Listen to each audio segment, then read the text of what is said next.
A blood-curdling scream rips through the oppressive darkness of a grimy hallway, and a chilling voice mocks the terror, asking why the women just won't shut up. In a grim, shadowed room, a terrified woman is sprawled on the ground, as her tormentor tries to play the victim, muttering that he's not a bad guy, but she just pushed him too far. Her desperate screams tear through the silence, only to be abruptly cut short as a cruel hand clamps down, stifling her cries. A monstrous figure, his face twisted into a sickening grin, leers down at her, taunting her with the bitter truth that no one is coming to save her.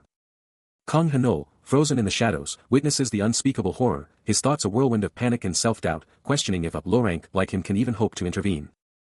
But then, the monstrous man's predatory gaze snaps to the hallway, sensing an unseen presence, and he barks at his partner to get out of there, now. Looming over the broken woman, the grotesque man and his partner make their exit, the monster sneering that she's got nothing left to lose, so why even bother feeling bad? His face twists into a demonic snarl, a dark aura flaring around him, as he vows with chilling intensity that no one else will ever get away. From the ground up, a hand reaches, a foot steps, and a voice cuts through the tension, Ajush? He stares down at the two thugs who've been running rampant, a silent, chilling question mark in their brutal game. The bald brute just scoffs, mocking him, "Kid, this ain't no playground for you to just stroll into, got it? Kakik." The threat hangs heavy in the air as he snarls, "Beat it, kid, before you regret it." But before the words even finish, Kang Hanol explodes into action, a lightning-fast kick slamming into the man's jaw. The brute stumbles back, but Kang Hanol is already on him, a relentless storm of blows. Slammed against the concrete, the wall itself cracks under the sheer impact. Then, with a sickening crunch, Kang Hanol's hand crushes the man's head, leaving him a broken, whimpering wreck. He stands over the fallen brute, his eyes now glowing with an eerie, white power, freezing the other man in pure, unadulterated fear. He moves with impossible speed, a blur of motion as his attack connects, sending the first man reeling back with a shocked cry.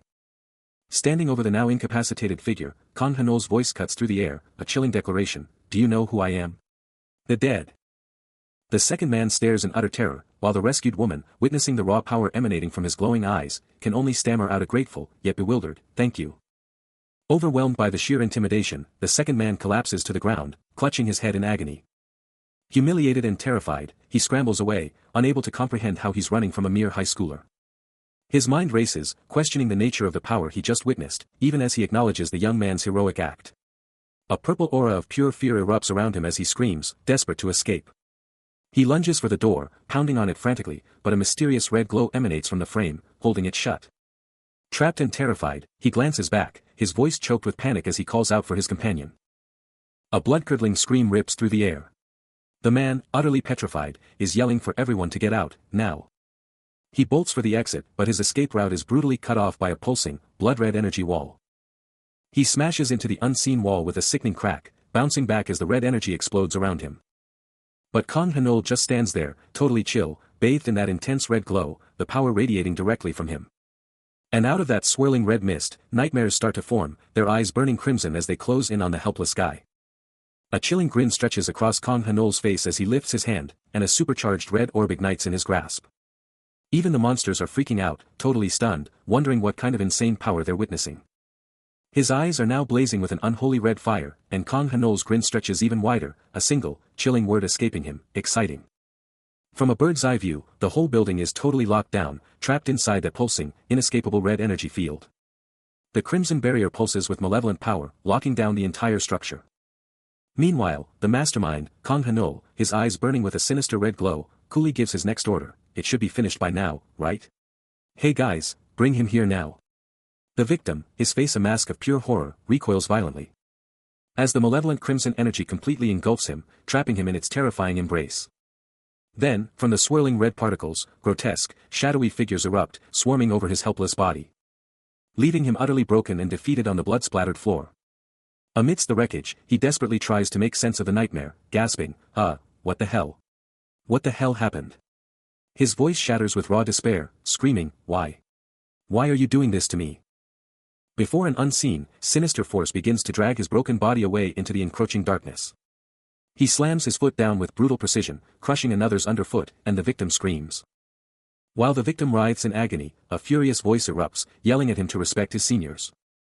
But with a lightning-fast, brutal move, he shuts them down, leaving only the cold, uncaring sky as a witness. Later, as the adrenaline fades, a chilling question haunts him, why did he even do that? He flashes back to a different time, just a year ago, when he wasn't this person. Why did I push things this far, you ask? Back at the school, the real story was just getting started. Word was out, the biggest corporation was pouring money into the school that crushed bullying, and this new program was shaking things up. The official papers laid it all out, zero tolerance for bullying and violence. Ah, right. A sharp-dressed student with brown hair smirked, already calculating the angles. Sang Hyun's crew, the tournament rules, it was all a game. He figured every gang in the country would be gunning for champion status if they couldn't throw down, and the silence would be deafening. His mind raced, dissecting the whole setup, especially why the Hyungsung group was dumping so much cash into a backwater region like this. Without warning, the brown-haired student lunged, snatching Kang Hanol by the collar with a harsh clash, and sneered that if even a girl could join, he'd easily be a champion. Staring down at the stunned Sungha, he coldly advised him to embrace his female side if he wanted to make it out alive. Barely recovering from the last hit, he's hit with another verbal jab, the bully sneering about his female side and asking if he wants it exposed to save face. What even is that? But before he can even react, bam. A brutal punch lands, knocking him flat. The bully just scoffs, calling him a pathetic weakling not even worth the effort, while Kang Hanol can only gasp out a single name. Meanwhile, a girl with flowing dark hair sees the whole thing, her face a mask of worry. What's going on? Why is everyone so hyped up? The bully just keeps going, tearing into Kang Hanol, telling him he's no big shot, no corporate VIP, so he better get used to this kind of treatment. The girl watches, her worry turning into something else. Then, with a swift, silent motion, she moves, a small escaping her. This is Lee Haru, the elf-like girl who's been with him forever, always trying to shield him, but even she doesn't fully grasp who he is. Now, she's stepping up, facing down a whole crew of thugs. Her sheer presence is enough to shut them down, because, let's be real, most of the thugs who'd been messing with him, she'd already taken them out. That's just how she rolls, with her icy, arrogant vibe, she's the only one who's been able to keep these punks in line for days. And now, her piercing gaze locks onto the main bully, her voice dropping like an ice hammer, beat it. Another student watches the drama unfold, thinking about the sheer audacity of the girl who just stepped in, realizing she's just as fearless. Back to the chaos, the light-haired bully is still going at Kang Hanol, making a spectacle of his torment and getting everyone to watch. One last, brutal shove sends Kang Hanol crashing down, and that's when Lee Haru steps in, her eyes locked onto the scene. Cool as ice, she just hops onto a desk, instantly changing the whole vibe, staring down at Kang Hanol with a look that says everything and nothing. Kang Hanol is still sprawled out, totally freaking out, his mind a whirlwind of panic and confusion, wondering why he's shaking so much.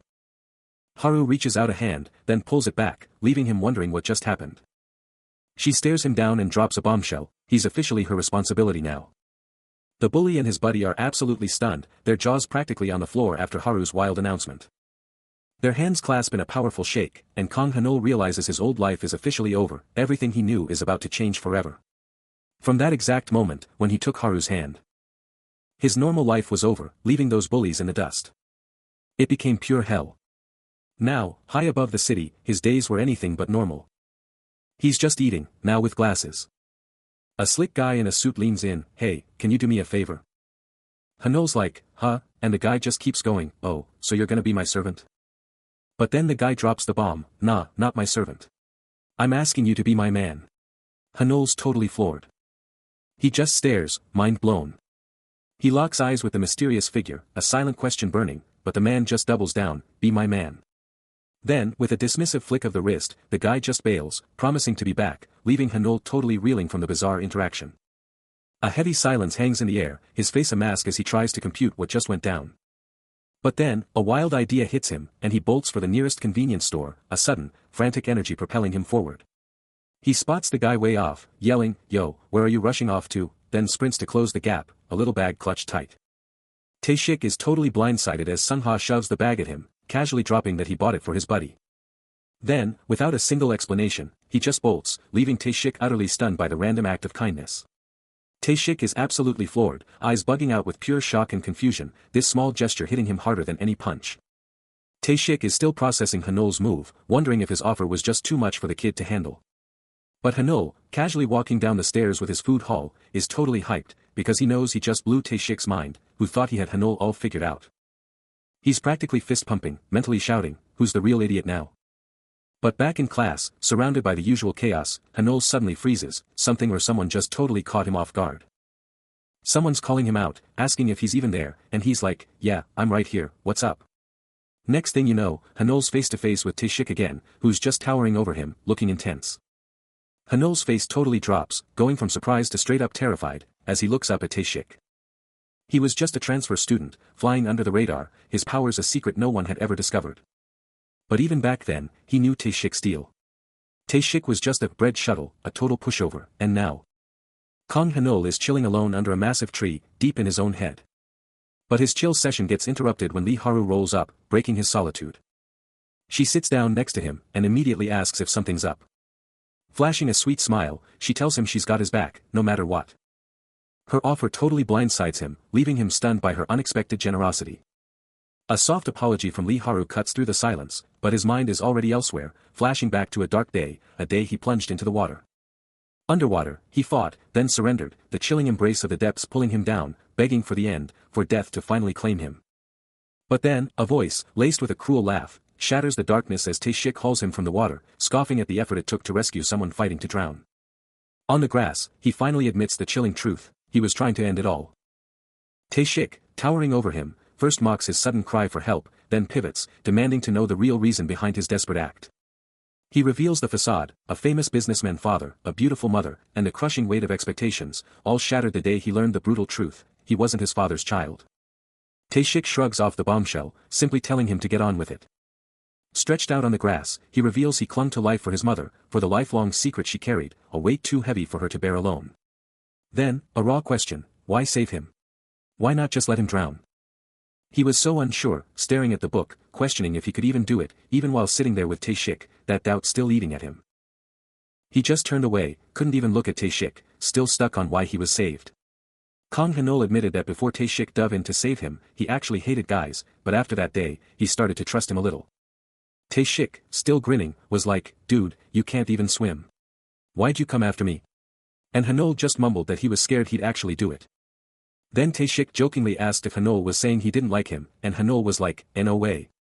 The scene changed, showing their school building from the outside. Inside, in a hallway marked 1 to 2, the two of them just stood there, facing each other, a quiet moment hanging in the air. Back in the present, Kang Hanul's face was totally messed up with pain as he told Lee Haru, his voice shaking, how terrified he was of being completely alone. Flashback. Kang Hanul is practically begging, head bowed, screaming apologies, as Tae-shik just chills, letting out a cool, ah. Tae-shik throws out a challenge, asking if it's gonna be too tough, and Kang Hanul's only reply is a nervous, ah. Suddenly, Kang Hanul's face goes stone cold, eyes locked, telling Tae-shik to just do it, and Tae-shik is absolutely floored, like HUH. Shaking off the surprise, Tae-shik drops a bombshell, you wanna be a shuttle agent, and Kang Hanul's jaw practically hits the floor. He lets out a loud HA, stumbling back from the sheer audacity of the idea. In the middle of a crowded school hall, Tae-shik teases, Sungha, you're way too young for this. But the protagonist fires back, then gets someone older. A quick, subtle shift happens, and Tae-shik is left scratching his head, totally confused. Kang Hanul's got that mischievous grin, leaning in close to Tae-shik, whispering a warning, don't slack off, man. Our elf lady's got her eyes on you. Fast forward to now. Kang Hanul's chilling in bed, phone light hitting his face, just scrolling through a bunch of texts. Plummeting into a dark abyss, he's consumed by the crushing weight of his own despair, convinced his suicide was the only escape from an unbearable life. But a chilling, malevolent voice cuts through the void, mocking his very being, claiming his weakness is a public spectacle, and gleefully declaring that a twisted punishment is just around the corner.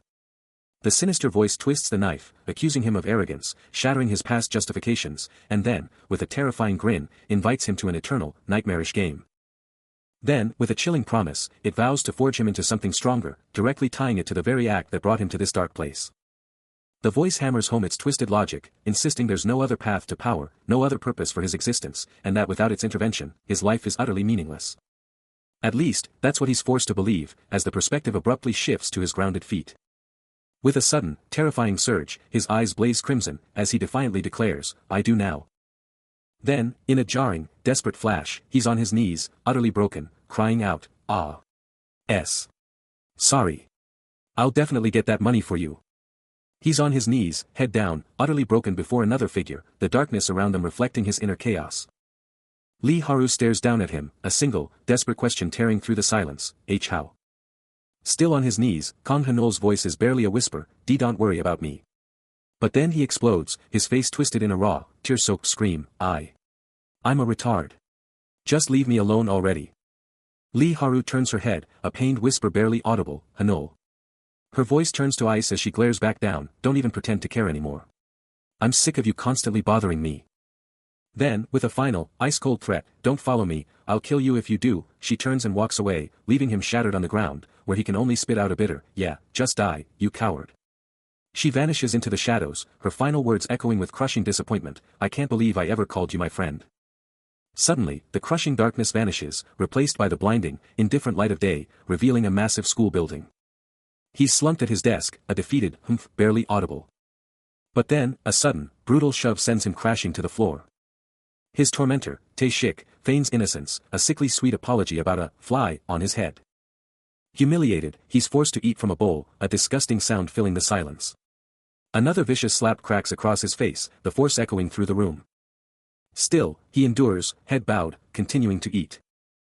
Tae-shik's grin widens, his voice dripping with cruel sarcasm, asking if yet another fly had dared to land. Towering over him, Tae-shik sneers about his appearance, then coldly demands he clean up the humiliating mess. Kang Hanul collapses onto his desk, utterly broken, as Tae-shik looms, questioning his very existence. He takes another brutal slap, his head whipping back from the sheer force as Tae-shik's hand connects with a sickening thud. The impact rings out like a gunshot, a brutal symphony of his torment. He crumples to the ground, but the beating doesn't stop, his body just a ragdoll in Tae-shik's cruel game. But then, a new voice rips through the tension, cutting like a knife, demanding to know if they think they're tough just because they pick on the helpless.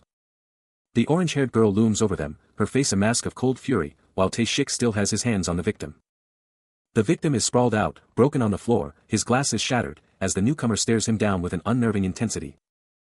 Then, in a flash of pure aggression, the orange-haired girl snatches Tae-shik's arm, practically spitting, "Wha? What the hell?" Tae-shik, clearly rattled, snaps back, "Why don't you come, then?" But she fires back, "If you keep this up, I'll call the cops." He just sneers, utterly unfazed, taunting that a psycho bitch to call the cops and find out who gets wrecked first. A sepia-toned flashback reveals a younger Hanul, utterly desperate, pleading with Tae-shik, who coolly agrees to help, but not without a dismissive remark, leaving Hanul overwhelmed with relief and thanks. Suddenly, Tae-shik snaps back, demanding to know why she's even bothering. With a chilling smirk, he announces that school's out, implying the end of their confrontation. He just walks away, completely unfazed, leaving her stunned and Hanul still broken on the ground. But she's not having it.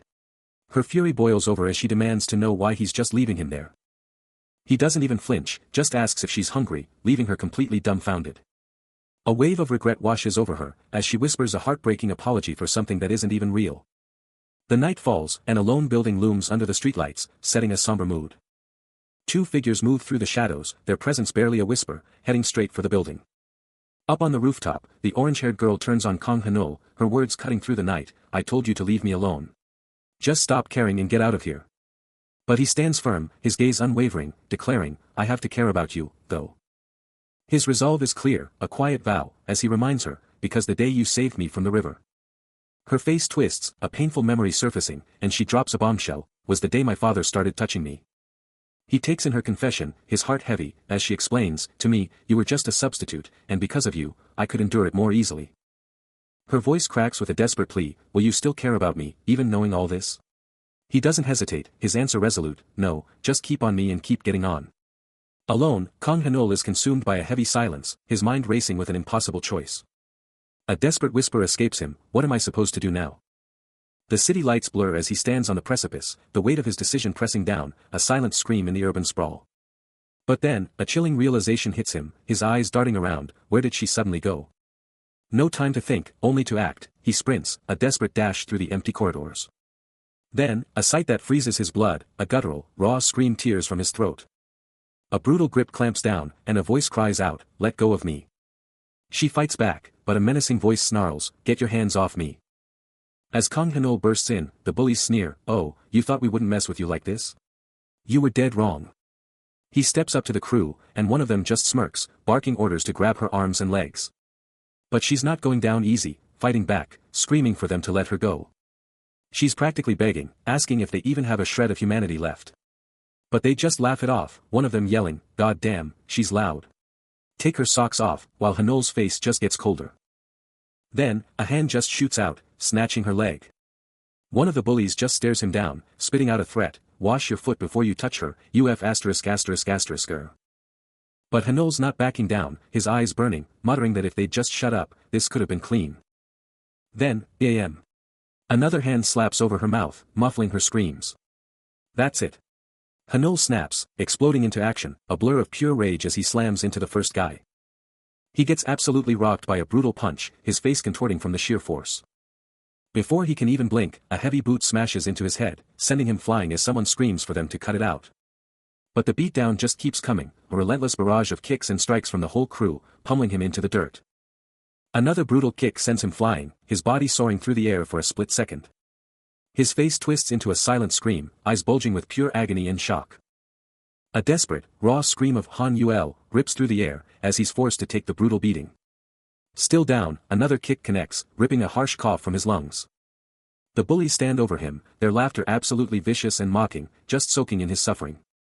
His hand reaches out, trembling, as he desperately questions their betrayal, begging to know why they're doing this after he did everything they asked. The aggressor's hand clamped down on Kang Hanul's collar, his voice dripping with pure venom, demanding answers and asserting dominance. Hanul barely managed a choked sound as the aggressor pressed on, his words a relentless barrage, demanding to know why he couldn't have what he desired, then suddenly questioning Hanul's very being. Slammed to the ground, Hanul's voice cracked with raw desperation, a broken plea for the relentless assault to finally end. A brutal yank on Hanul's hair, the aggressor's cruel sneer twisting his face as he spat out a vile insult. A devastating punch slammed into Hanul's face, the aggressor's rage exploding in a tirade about the effort expended and Hanul's utter disregard. Tears streamed down his battered face as he screamed, a guttural cry for the relentless violence to just stop. His desperate cries were brutally cut off as a hand clamped over his mouth, forcing silence upon him, the looming presence of another aggressor promising no reprieve. The aggressor's face twisted into a chilling smirk, a dark thought echoing his intent to make Hanul endure every agonizing second. Helpless on the ground, another vicious kick landed squarely on his body. The brutal beatdown continues, Kang Hanul trapped, struggling against the unseen hands, his muffled cries unheard. His face twists in pure agony, a choked cry barely escaping his lips. Then, everything shatters. A deafening crack as his reality splinters. A blood-curdling scream rips through the air, a primal shriek of absolute terror. And then, a final, earth-shattering impact, plunging him into the abyss. Suddenly, he's bolt upright in bed, drenched in sweat, the nightmare's icy tendrils still clinging. His eyes snap to his phone, a text from Lee Haru checking in, and another from Tae Shik about a meeting, dragging him back to a reality that feels just as brutal. He's replaying the beatdown, the brutal truth hitting him, he's just like everyone else, but they have it all, and he's got nothing. It's a loop in his head, the crushing realization that some are born with everything, and others are left with absolutely nothing. And in that gut-wrenching moment, he just sees himself as a total idiot. But then, something snaps. A dark, burning resolve flares in his eyes, and one thought screams through him, he will become strong. He kicks himself for being so stupid, for not having a plan, until his eyes lock onto a kickboxing gym sign. But hold up, the road to power isn't a straight line. Judo and Kyokushin karate signs pop up, giving him more to think about. He hits up a gym, only to get shut down instantly, the staff member dropping the bad news, no more recruits. Back at school, he catches two students gossiping about some new hotshot, freaking out about who this person is and why everyone's bailing from their clubs because of them, especially when they're already low on numbers. Now he's on the floor, a bully towering over him, spitting venom, check out this loser. How can he be so strong and still end up like this? The bully keeps going, yelling, I don't get it. Just smash his head in. His fist tightens on the ground, a quiet defiance. Another one, his buddy, just stands there, whining, seriously, just chill out already. Both thugs are now gawking at him, the main bully yelling in pure shock, what the hell? A foot flies up. And slams down with a brutal thwack. The bully glares down, still totally baffled, what? This guy's seriously messed up. Another kick connects, the bully's rage exploding as he screams, you actually shocked me, you freaking idiot. He takes another brutal hit, the impact sending him flying, a shocked cry ripped from his throat. Meanwhile, one of the female bullies stares, her eyes wide with disbelief. He's launched through the air, his body a blur of motion as dust explodes around him. He hits the ground, only to be instantly met with a brutal kick, the bully screaming, you crazy bitch, you want to die. But before she can finish him, Tae Shik's hand flashes out, snatching her by the collar and yanking her back with incredible force. His grip tightens, and his hand ignites with an eerie, golden energy. Then, a devastating blast of raw power explodes from his palm, engulfing both the bully and Kang Hanul, sending them crashing down in a blinding flash. He looms over the defeated pair, his sheer presence silencing the stunned onlookers. And as he gazes down, his amber eyes erupt with a terrifying, supernatural yellow glow, leaving everyone speechless. Tae-shik's intervention is immediately met with a challenge. A voice shouts at him for being out of place, then questions if the pinned figure is none other than Lee Haru. The taunts keep coming, pushing him to move faster and wondering how a mere girl could pull off such a feat, as Lee Haru's face twists in clear distress. A quick, awkward apology escapes her lips, as she attempts to make a hasty retreat. But the relentless voice presses on, invoking a past agreement and threatening to abandon him if he keeps this up, leaving Lee Haru trapped and defeated.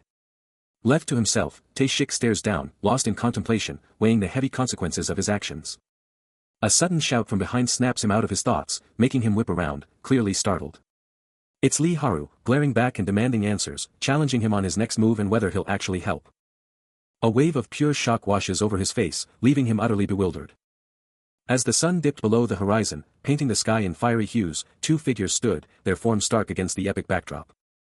Their journey continuing along a desolate path, each step a silent promise of what was to come. Suddenly, Lee Haru wrapped her arms around Kang Hanol from behind, her mind racing with a torrent of unspoken inquiries. So many questions, yet none escaped her lips. But a different query escaped her, her tone deceptively gentle, challenging him to comprehend how she, weak girl, had utterly crushed their foes. Kang Hanol's eyes snapped open, a jolt of pure shock coursing through him, his face a canvas of utter disbelief. A choked sound escaped him, his brain struggling to keep up with her audacious claim. Lee Haru's piercing gaze locked onto his, a knowing smirk gracing her features as she delivered the final blow, pinning her triumph squarely on his shoulders. Still utterly bewildered, Kang Hanol could only stutter out, desperate for an explanation. Lee Haru then laid it all out, revealing that her own physical weakness was irrelevant, because his earlier chaos had been the ultimate smokescreen, letting her strike without a trace. Lee Haru dropped some serious knowledge, laying out her fighting philosophy: you can't win if you're already outmatched, and the real secret weapon? Exploiting their pride and overconfidence.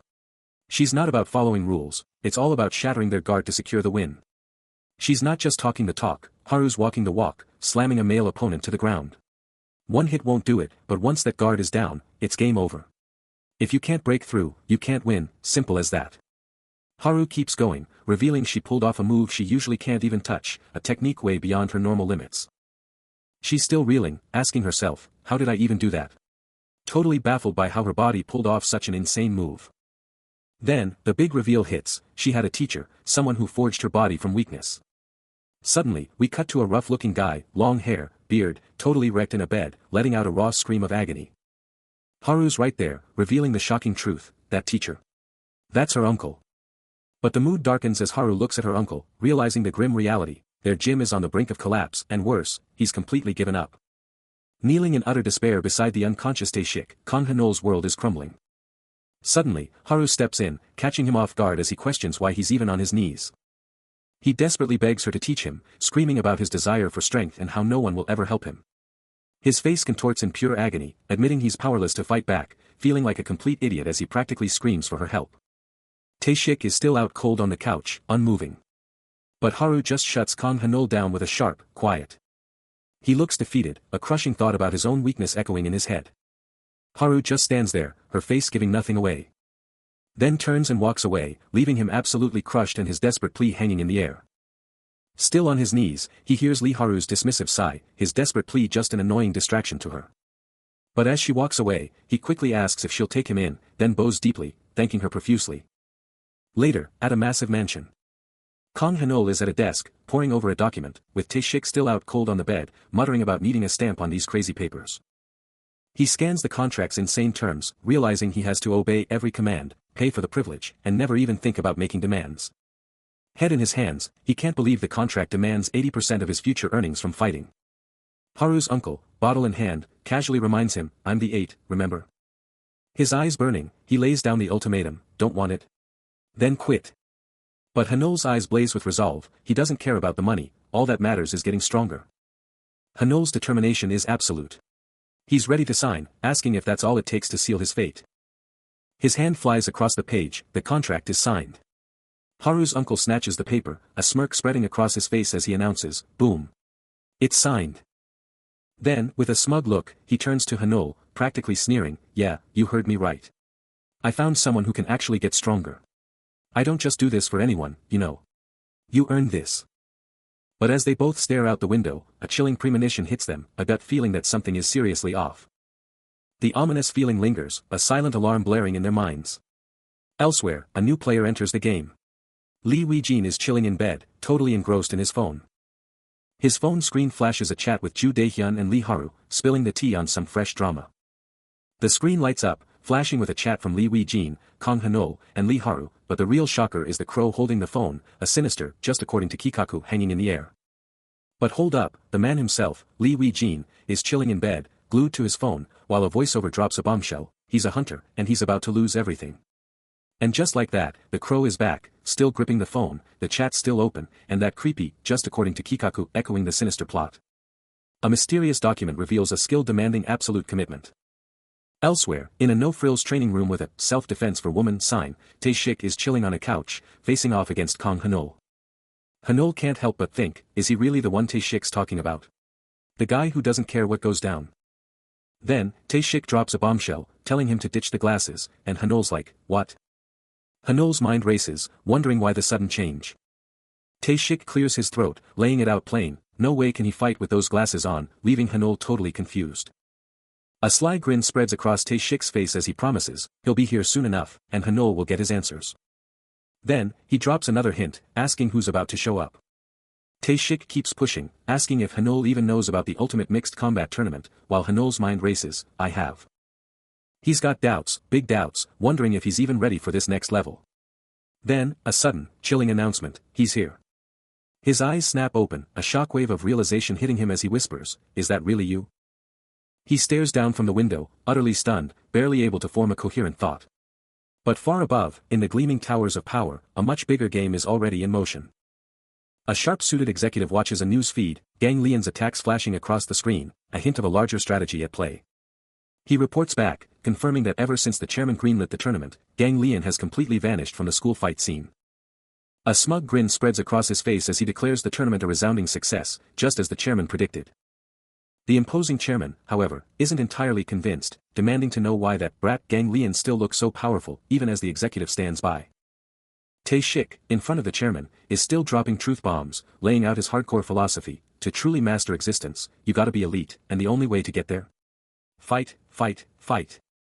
The chairman, chilling in his office, cuts him off to grill him about Gang Leon, demanding to know if he's found a new sparring partner, and Tae-shik just stumbles through an apology, mumbling about his wife and some forgotten divorce drama. The chairman is getting heated, totally annoyed that Tae-shik was so obsessed with finding a sparring partner for that asshole, Gang Leon, he's practically fuming. Tae-shik finally spills the tea, confirming someone actually signed the contract, and the chairman's like, spill it. Who was it? Cut to a whole new scene. Haru's uncle is towering over someone on the pavement, barking at them to hurry and get up, totally fed up. Kang Han-oh is just chilling on the concrete, impact lines exploding around his head, but his face? Totally blank. What a boss. Haru's uncle just sneers down at him, writing him off as some clueless punk who can't fight, pure arrogance. But then Lee Wei-jin, cool as a cucumber, steps in, telling Haru's uncle to chill, that this was just a greeting, and drops the bomb. Kang Han-oh didn't even get knocked out. Haru's uncle's jaw drops with a shocked, as Lee Wei-jin calmly lays it out, this guy didn't even budge from the hit, let alone get KO'd. Unmoving on the cold floor, Kang Han-oh lets out a soft snore, completely out cold. But elsewhere, Haru's uncle, with a sly smirk, declares Han-oh will just have to deal with his mood, as Lee Wei-jin, utterly baffled, asks why he's been catching so many Z's. Back to Han-oh, a disembodied thought wonders if he overindulged. Then, a slow, creeping awareness starts to pull him back. He's confused about when he passed out, but then a weird sound registers, one he's somehow getting used to. Suddenly, his eyes burst open in pure shock, his mouth stuffed with food, as the sound clicks, he's been eating. He shoots up, bewildered, clutching the food, utterly clueless about when he even started this feast. He scans the room, now a disaster zone of empty wrappers, and the horrifying truth hits him, he devoured it all, alone. A grim, thoughtful look crosses his face as he stares down, pondering this bizarre new development. A figure looms, questioning the challenge of waking a sleeper. But he's already stirring, vision blurred, demanding to know who dares approach without his sight. His eyes flaring open with an explosive, instinctual shock. Suddenly, the tables are flipped. The aggressor is down, slammed to the floor. As the awakened youth, now standing tall, unleashes a furious accusation of attack, while the fallen man desperately denies everything. Tae-shik's mind reels, utterly baffled by how this guy is thrashing and screaming, yet he can't even properly see him. A chilling echo of his objective to take him down reverberating in his thoughts. The young man's voice, raw with fury, declares a death sentence. Then, with a gasp, he's back in his own bed, the nightmare dissolving as Haru's text pops up, she's already there. Kang Hanol explodes into action, a furious punch rocketing towards the teacher, his voice raw with disbelief, why are you suddenly attacking me? But Tae-shik, observing from the sidelines, just smirks, utterly unconcerned, knowing full well the teacher stands no chance. But before Kang Hanol's attack can even land, Tae-shik is a blur, a devastating counterblow slamming into the protagonist, sending him airborne and crashing hard. Tae-shik casually surveys the damage, a chilling smirk on his face as he taunts, oh, it's nothing. Tae-shik, I'll help you out, but don't expect this every day. Towering over the struggling Kang Hanol, Tae-shik's mercenary nature shines through, demanding payment for his services and questioning if this whole ordeal is even worth his time. A flicker of surprise crosses Tae-shik's face as he mutters, I put everything into that hit. How is this kid still? But then, Kang Hanol pushes himself up, a faint, defiant aura igniting around him, prompting Tae-shik to challenge, you're still going to fight? Against all odds, Kang Hanol's eyes blaze with unyielding defiance, his body now crackling with raw power as he roars, not enough yet. He's absolutely rocked, slammed against the wall with brutal force.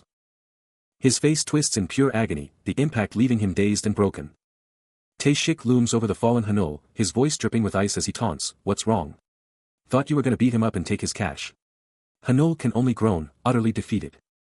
From the floor, Hanol scrambles to bargain, let's talk contract. I'll pay. I'll call the cops. But Tae-shik just shrugs, thinking, seriously, how did he get into this mess again?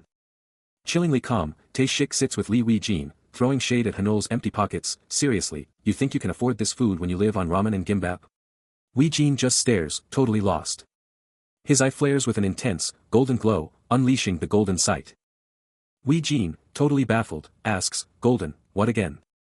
On the phone, Tae-shik lays down the law, real fighters don't call the cops, because if you don't land a direct hit, your punch looks like a total whiff, and you just look like a clown. He adds, there's one spot, one place where you cannot miss your shot, no matter what. He keeps dropping knowledge bombs, revealing he can literally see the core movement of anyone, no matter how subtle. Totally lost in the sauce, Lee Wee-jin just has to ask, what's any of this got to do with golden sight? His eye literally glowing gold, Tae-shik drops the truth, regular eyes are blind to these micro-movements, but his? He sees everything. He paints a picture, like a scarred gangster or a ripped athlete, both with rock-solid cores. Then he pivots, bringing up some kid's eyesight out of nowhere. Even if you're blind to the details, he can still read your core like an open book. Trying to connect the dots, Lee Wee-jin finally asks if this whole mind-blowing perception thing is what golden sight actually is.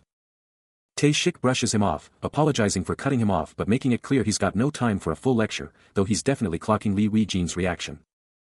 Cut to Kang Hanol, somewhere else, who's now freaking out, clutching his eye. He never had an eyesight test, so how the heck did Tae-shik know about his vision? He's just staring, a flicker of doubt crossing his face as he processes Tae-shik's wild claims. Tae-shik keeps going, dropping bombs about his golden sight, how it lets him see every tiny movement, predict everything, even know your eyesight without looking. It's not future vision, he insists, it's just next-level present moment analysis that makes the future obvious. Lee Wee-jin is still totally lost, trying to wrap his head around this insane power, so he just asks, if Tae-shik even gets how crazy this all sounds. Kang Hanol's face just drops, a terrifying thought hitting him like a truck. He finally gets it, Tae-shik knowing about his eyesight means he's been watched, every single move, without even knowing it. Lee Wee-jin, still stuck on the how of it all, pushes for more, demanding to know if this golden sight really lets you dodge literally anything. Tae-shik just smirks, confirming it, and explains that your body just automatically dodges everything it sees coming, making you look like a god. He keeps going, his eyes practically glowing with a chilling intensity, proclaiming that someone like that is just a natural-born fighter. Lee Wee-jin, still trying to figure out what this all means, asks if Tae-shik can just take anyone out, while Kang Hanol is just soaking it all in, getting more and more freaked out. Tae-shik's chillingly confident claim just hangs there, a terrifying promise that he can literally take down anyone in this entire country. He challenges Tae-shik, asking if he genuinely thinks he's some kind of born warrior, but Tae-shik quickly corrects him, stating his power isn't about natural talent, just a service that costs money for the day, leaving Lee Wee-jin utterly baffled. Suddenly, a jarring, echoing sound rips through the air, emanating from a nearby self-defense academy for women. And then, just like that, nothing else happens, as the focus abruptly shifts to Lee Haru, who's baffled by her brother's sudden change, while her purple-haired friend playfully questions why she's stalking him on a crime website. Haru, caught in a melancholic trance, whispers that she loved him to death, absolutely certain she was the only one who ever felt that way, and that she never truly. Her friend cuts her off, scoffing at Haru's naive belief in fairy tales and true love, declaring them non-existent, but Haru fiercely disagrees. Then, with a sudden burst of enthusiasm, the friend asks if she's found something amazing, practically shoving her phone at Haru and insisting they go out because it's just too adorable. Haru's eyes widen in shock as her friend's voice echoes, a playful but firm declaration that she won't let her escape. A sudden, sharp sound punctuates Haru's stunned gasp, as her friend's message flashes across her phone screen, a playful warning to brace herself. A chilling tick-tock reverberates in the void, and then, glowing eyes snap open, utterly lost. A wave of pure dread crashes over him, the ticking intensifying as he desperately tries to figure out where he is. His body is frozen, completely unresponsive, caught in the terrifying, relentless rhythm.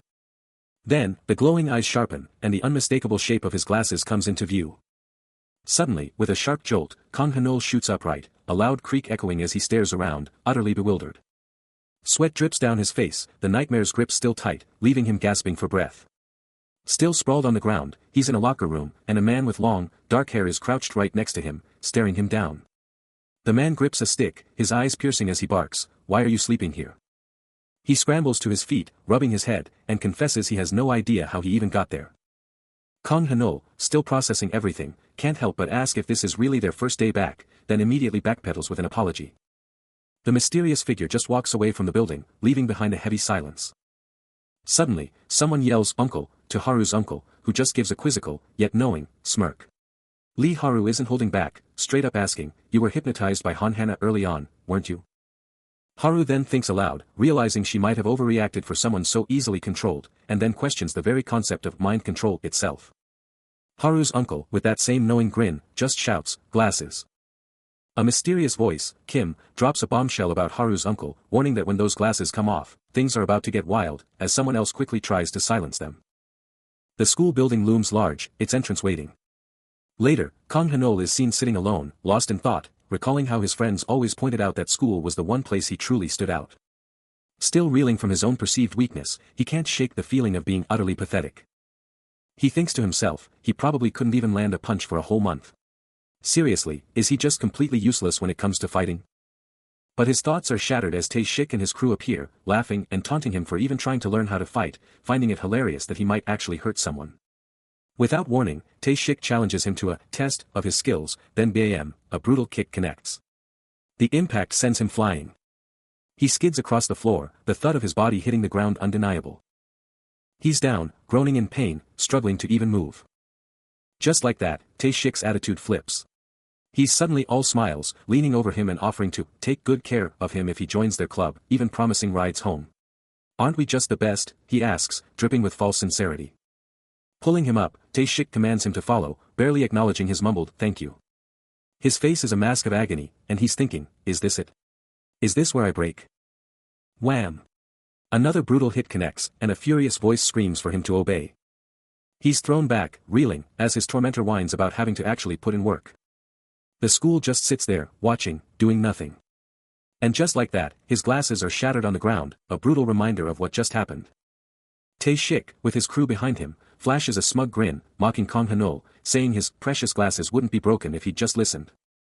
Leaving the school behind, Tae-shik orders him to get ready for tomorrow, saying he'll be waiting, but also complaining about how much effort it took. The other students just stand there, watching them go, and one of them yells out a nasty slur. Kang Hanol's face darkens as he catches the insult, but the bullies just keep on yelling, telling them to just go away. Bruised but absolutely furious, Kang Hanol unleashes a chilling demand, "Where is Gang Tae-shik?" Suddenly, a hulking student from Tae-shik's crew steps forward, sneering, mocking Hanol's relentless pursuit of their boss. Then, with a brutal crack, he slams a wooden stick into the floor, shattering it into pieces and grinding them underfoot. Roaring, he lunges, swinging the jagged weapon at Hanol's head, screaming, "Retard. You're dead." The brutal club descends, a blur aimed straight for Hanol's skull. But in a flash of impossible speed, the weapon explodes into splinters mid-air. Hanol stands perfectly still, utterly untouched, as a shower of wood fragments cascades around him. The goon freezes, eyes bulging in pure shock, clutching the pathetic, broken pieces of his club. But before he can even react, Hanol's foot explodes into his face, sending him flying. Another student watches, jaw dropped, utterly bewildered. What the? How could he block that with his bare hands? The narrative takes an unexpected turn, transporting us to a completely different household in another universe. Suddenly, we're with a brown-haired girl, who can't believe her sister's behavior, demanding to know why she's acting so weird and if she's secretly binging Overlord's website. But the purple-haired girl is in her own world, musing about how she loved him to death as a kid, convinced she was the only one who ever felt that intense. Meanwhile, her sister beams, holding out a really nice gift, something so adorable she just had to buy it for her. The purple-haired girl's eyes practically pop out of her head, letting out an utterly delighted shriek as she stares at her phone. A message from her sister flashes across the screen, a clear command: "You better start reading at afternoon TA." A punk with a nasty sneer confronts him, demanding to know his identity. Already aware of the rumors about an exchange student, he gets even more aggressive, daring the new kid to challenge him. But Kang Hanol, cool as ice, just tells him if he's gonna keep acting up, he'll just leave. Enraged by the casual dismissal, Lee Wee-jin snaps. He lunges, a knife flashing out with a chilling chuck. But before the blade can even touch him, Kang Hanol is faster. He snatches Wee-jin's arm, twisting it back, and now the knife is at Wee-jin's own throat. "You think you can do whatever you want, punk?" Wee-jin is utterly stunned, completely outplayed. But the showdown is cut short by a furious shout. An older man storms in, demanding to know what's going on. The school day kicks off with Lee Wee-jin dropping a casual bombshell on Kang Hanol. The exchange student wants a tour. Kang Hanol, ever the chill one, just asks if the gym is next, but Lee Wee-jin's already got other plans, pushing for a different destination. Elsewhere, a strict, older teacher in a sharp suit lays down the law to some students, demanding they hustle to double class, only to get a cheeky "okay old man" back. Lee Wee-jin eyes the departing students, a cryptic message flashing: "Abandoned building after school." The scene shifts to two shadowy figures by a window, one making a bold promise: "Your wish? Granted." The secret meeting details drop: it's going down at Dae-chun. A women-only gym stands prominently, its sign clear against the bright sky. Inside an office, Tae-shik faces a sharp-suited man who bluntly asks if he's turned into a punching bag, and Tae-shik fires back, suggesting he find someone else to vent on. A close-up on Lee Wee-jin reveals his deep thoughts. He's pondering teaching someone to be a scholar and a fighter at the same time, all while weighing his own entry into the ultimate strongest youth contest. Tae-shik confesses to being a little rattled, and Haru's uncle immediately calls him out on it. He challenges: "Who even said you were worried about Kang Hanol? What's that supposed to mean?" Haru's uncle leans back, a smirk playing on his lips, thinking if Tae-shik actually buys into the hype, or if he's just never witnessed real talent. He elaborates, acknowledging Kang Hanol's raw instincts are on point, but that's just the tip of the iceberg for a real powerhouse. A knowing smirk crosses his face, hinting at deeper insights into the young fighter. He declares that Kang Hanol isn't playing the same strategic game as Tae-shik, he's on a different level of raw power.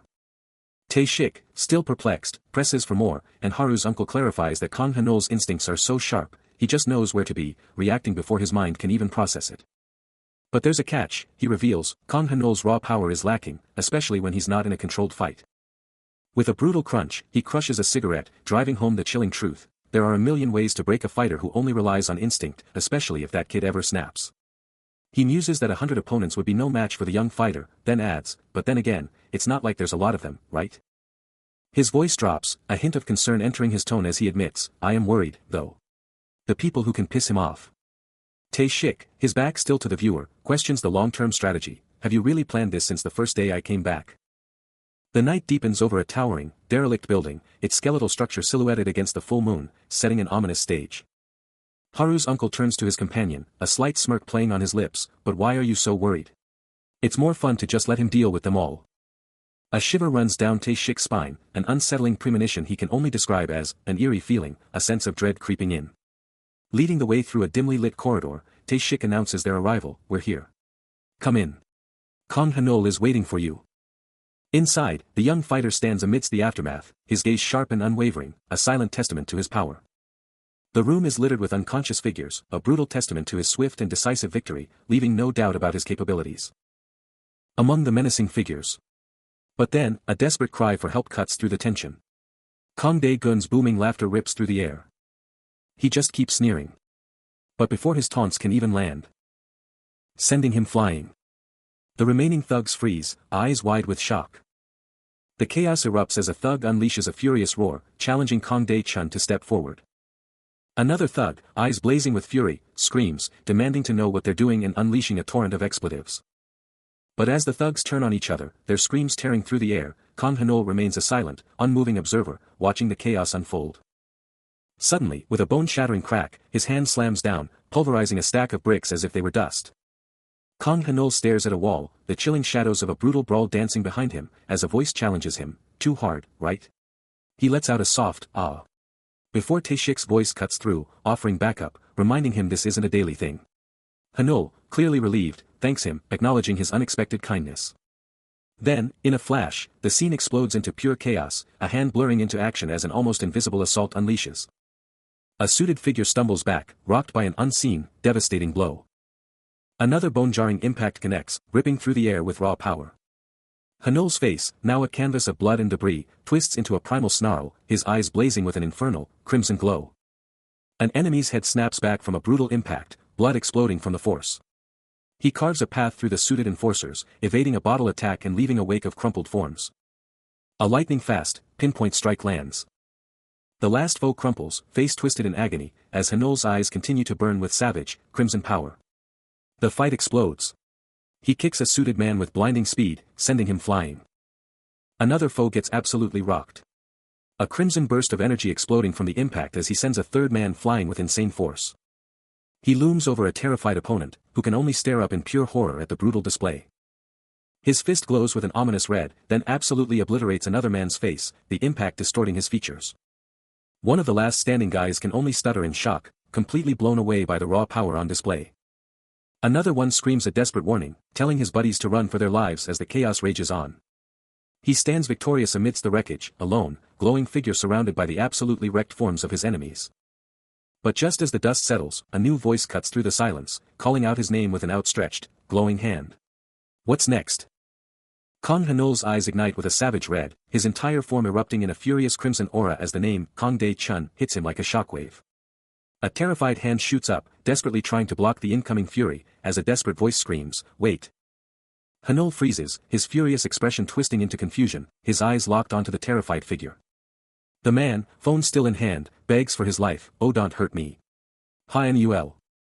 He frantically spills the truth, his voice shaking, they told me to film everything from the side when they ganged up on you. I was just doing what they forced me to. Don't hurt me, Hanul. Hanul's rage overrides the pleas, his foot lashing out, a lightning-fast, brutal strike. A devastating impact erupts, sending a shockwave of raw red energy tearing through the air, the sheer force warping reality itself. Hanul's voice rips through the chaos, cold and utterly ruthless, where is Kang Dae-chun? He snatches the coughing man by the collar, yanking him close, his demand for answers a terrifying, unyielding force. He looms over the crumpled figure, his voice a low growl, demanding to know where Kang Dae-chun is. The terrified man on the floor can only choke out that he has no clue where to find him. His hand hovers over the wreckage, a grim reminder of the chaos he's already unleashed. He coolly snatches up a piece of paper, his eyes laser-focused. He reiterates his question, the pressure mounting, but the victim just screams that the guy dropped out and disappeared. A chilling, chuck sound as his eyes blaze with furious red energy, his voice exploding into a primal scream for the truth. Red energy explodes around him, a raw, terrifying display of his power. He delivers a savage kick, sending the already broken figure skidding across the floor. Suddenly, a new face emerges from the shadows, watching the chaos, a chilling smirk on his face as he casually calls the victim a punching bag. Kang Hanul's voice drops, a chilling promise of what's to come hanging heavy in the air. Before he can even flinch, a brutal, crimson-charged strike explodes, sending shockwaves through the air. The sheer power launches him airborne, crashing him into the wall with a sickening thud, water erupting everywhere. Residual crimson energy swirls, a terrifying echo of the impact. With eyes blazing crimson, Kang Hanul snarls, his voice dripping with menace, didn't I tell you to calm down, you bitch? The victim, battered and broken, can only gaze up in sheer terror, his face a mask of fear. Then, with a desperate, ragged breath, the man finally spills the name, Kang Dae-chun. A fresh burst of crimson power erupts around him as Kang Hanul snatches the man by the collar, his voice a thunderous demand for Kang Dae-chun's whereabouts. With his hand radiating a sinister glow, he cranks up the pressure, promising more agony if the man doesn't talk. A brutal impact rips through the air.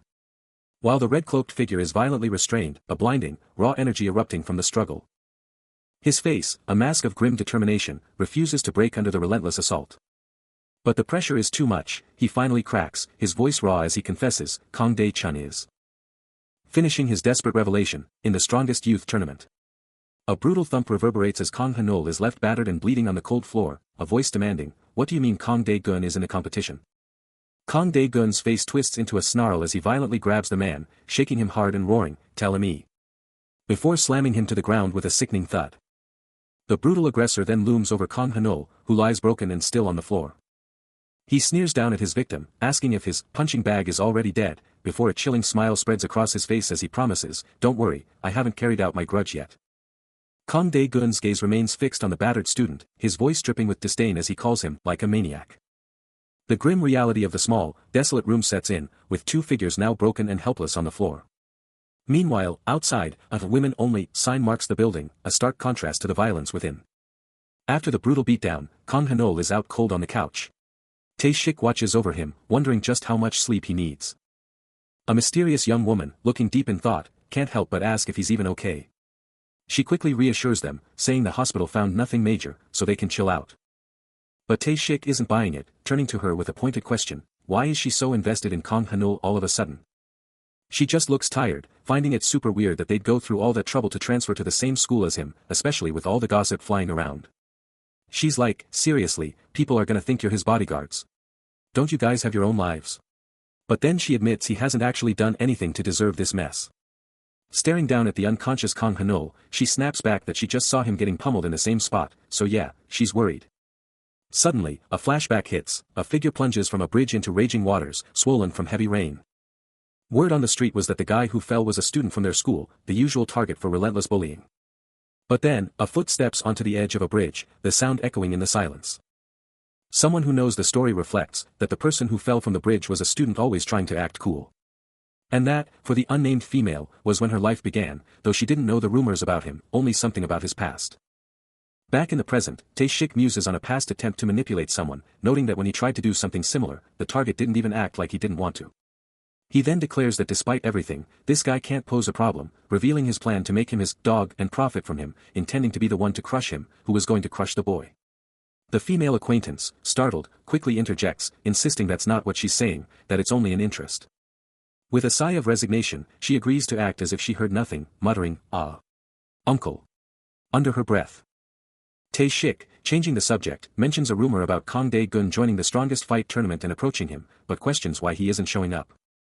The female acquaintance responds that she doesn't know the rumors about him, but thinks it has to do with the fact that he is close to someone who always stopped showing up in school, and that Kang Dae-gun is the one who has been going around. A burning question emerges, was the girl with Tae-shik the same one spotted by the water? The scene cuts to a building, starkly labeled, "Women Only." The camera pulls back for a moment, revealing a quiet, unassuming street. But then, the focus shifts to a busy street where Tae-shik strides away, as the mysterious female from their last encounter walks directly towards the viewer. Her face tells a story of resignation, her eyes refusing to meet anyone's. Moments later, inside a building, Tae-shik stands, his back to her, while she remains frozen, utterly silent. Without warning, he seizes her arm, yanking her with brutal force. The impact sends her crashing to the floor, her bag bursting open and red apples scattering everywhere. Tae-shik's face twists into a mask of pure rage, screaming at her to watch her step. He towers over her, still sprawled on the ground, his voice laced with fury, demanding to know if she's daring to ignore him. Tae-shik's rage boiled over, his hands slamming down, forcing the girl's head onto the table. "You trying to look down on me or something?" he roared. His grip was like iron, locking her down. He ripped her head up, his eyes burning. "Look at me when I'm talking to you." But just as he was about to strike again, a hand shot out, locking onto Tae-shik's wrist, freezing him in place. Kang Hanol stood his ground, eyes blazing, as Tae-shik spun around, shock turning to fury. What? Who the hell are you?" Hanol's gaze flickered to the girl on the floor, then snapped back to Tae-shik, his voice dripping with challenge. "You think you can get away with that because I'm a student?" Enraged, Tae-shik retaliated, twisting Hanol's arm with brutal force. "You motherfucker, watch who you're talking to." But Hanol was a blur, his fist exploding with a sickening crack right into Tae-shik's jaw. Then, a devastating kick from Hanol sent Tae-shik flying, his body rocketing across the room. The kick connects with brutal force, sending him absolutely flying. Before he smashes through a glass partition, exploding it into a million pieces as he slams into the floor. Standing tall over the stunned figure, Kang Hanol's voice rings out, a challenge, "Aye. Get up." But the guy on the ground, despite everything, still manages a mocking sneer, asking if he's trying to thank him. While the hero just watches, Tae-shik slowly, deliberately, picks up the shattered remnants of his glasses. He keeps up the taunts, mocking the idea that he could just get away with this. But when the hero reaches out a hand, Tae-shik's eyes blaze with a furious red glow as he snarls, "Fuck off." Without a single word, the hero just turns and walks away, leaving the fuming guy in his dust. And from a distance, another figure, Kang Dae-gun, watches the whole thing go down with a look of pure shock. Beneath a vast, clear sky. A building stands, a women's only dorm, but inside, a different story unfolds. Kang Hanol clutches his head, a raw groan tearing from his throat as he thinks, ugh, my head. Ah, when did I get my glasses back on, he mutters, a hand instinctively going to his temple. With the glasses back on, it was like waking from a dream. Before, when he couldn't see, the world tried to swallow him, yet his confidence had somehow overflowed. Now, with the glasses, he felt almost normal, but one thing he absolutely couldn't forget was the utter despair in the hospital, the agony of his body being ripped apart, the desperate wish for his eyes, for his eyes. He hadn't worn his glasses since that day. Bandaged head and eyes burning with resolve, he declares, I want to destroy them again. It was probably right then that he started getting used to beating up thugs. Sitting alone, a silent question mark hangs over his thoughts, a deep contemplation of his past and the path ahead. Flashback. A younger Kang Hanol is looking totally crushed, glasses hiding his face, while a girl with long dark hair asks if he's really up for it. He lets out a small, ah, but she's already on it, telling him, no way, Tae-shik, I've got your back, but don't expect this every day. He's totally caught off guard, asking, huh? Glasses. What are you even talking about? She catches herself, trying to smooth things over, telling him to chill and that she'll even wear glasses if it makes him feel better. Then, she switches gears, giving him the lowdown, everyone's waiting for you on the first floor of the dojo, so get down there. He just says, alright, I'm on my way, and heads for the door, leaving that whole awkward moment in the past. Cut to the present. We're outside a building, clearly a dojo, with Yong Ho Shin Sol emblazoned on it. Inside, it's packed. A crowd's gathered in the dojo, and a serious-looking guy with long dark hair is front and center at a whiteboard, ready to drop the deets on this tournament. He lays it out, it's an unranked, mixed martial arts elimination tournament, the U1 League, and it's going down right here. He gestures to the bracket, revealing that fighters from Hyanghae Village are in, and the first preliminary match winner gets into the U1 League. Keep that score up, and you could become a hunter. There are 100 contenders, but there's an even bigger prize on the line. A slick, long-haired figure drops a bombshell, Gang Dae-chun is in the tournament. That news hits Kang Hanol like a truck, his eyes practically bugging out. The long-haired guy keeps talking, totally oblivious to the young woman hanging on every word. But Hanol's not backing down. With fire in his eyes, he's declaring he's in the tournament too. The long-haired dude just smirks, dropping the bomb that Hanol's already signed up, but with a massive 80% earnings cut. Gang Leon, the young woman, is absolutely floored, demanding to know what her uncle means by 80%. The uncle just shrugs it off, insisting it was Hanol's promise and he didn't force a thing. Leon isn't letting it go, calling him out for being so awkward and asking if he has questions for her uncle, especially since it's his first time. Hanol just sits there, a single, heavy thought weighing him down. Hanol is absolutely reeling, flashing back to a moment of pure cringe, asking the ultimate question, what kind of man do women even like? His uncle, the long-haired enigma, just stares, as Leon hits him with the classic, why would you even ask that? Cut to the uncle, on the phone, totally dodging a personal question, claiming it's not for him, but for a friend. Classic move. Hanol, still red-faced, fires back, I do have friends, even though everyone knows the truth. The uncle's mind is blown, the Hyunsung group's grandson has a crush, he thinks, as Hanol desperately shouts, I told you that's not the case. The scene shifts to a neon-drenched city night, where the uncle is cruising past a club. He's thinking, gotta go home, can't mess up the tournament with another incident like last week, but his feet have other plans, dragging him closer to the club. He's shaking, he's scared, but something deep inside is screaming at him to go in. Once inside, he's craving that rush, that sweet relief and freedom he felt after beating those guys, the pure liberation of finally acting like a normal person. He shouts, his voice slicing through the night, demanding the young man's attention. Suddenly, the alley goes dark as multiple figures burst from the shadows, trapping Kang Hanol. His heart slams against his ribs, a frantic drumbeat of pure terror and instant regret, as he questions every choice that led him here. Before he can even flinch, a brutal punch slams into his gut, knocking the wind right out of him. He crumples to the cold pavement, the world blurring into chaos. A harsh voice snarls down at him, demanding to know why he dared ignore their call, every word dripping with pure menace. Gasping for air, he fights to even think straight as the threats escalate, demanding he spill everything or face the ultimate consequence. Barely able to speak, he chokes out a desperate denial, insisting he has absolutely nothing. The aggressive man scoffs, grabbing him by the collar and demanding he rip off his glasses, his eyes burning with cruel amusement. Tae-shik's voice drips with pure menace, dropping a chilling warning, you wouldn't like it if I broke your glasses while beating you up, right? He keeps pushing, a cruel smirk on his face, taunting Hanol about what would happen if they opened up on him. But then, in a flash of brutal speed, Tae-shik violently snatches the glasses right off Hanul's face, screaming, "Take it OFF, you bastard." The glasses hit the cold floor, exploding into 1,000 shards. But as the glasses shatter, something unexpected ignites within Hanul. His eyes blaze a terrifying red, a chilling, predatory grin spreading across his face, as if keeping his true power hidden was the real mistake. Then, a terrifying vision erupts. A powerful, white-haired entity with blazing red eyes appears, its voice a thunderous roar, demanding, "How dare you look at me like that? Kill. Kill him."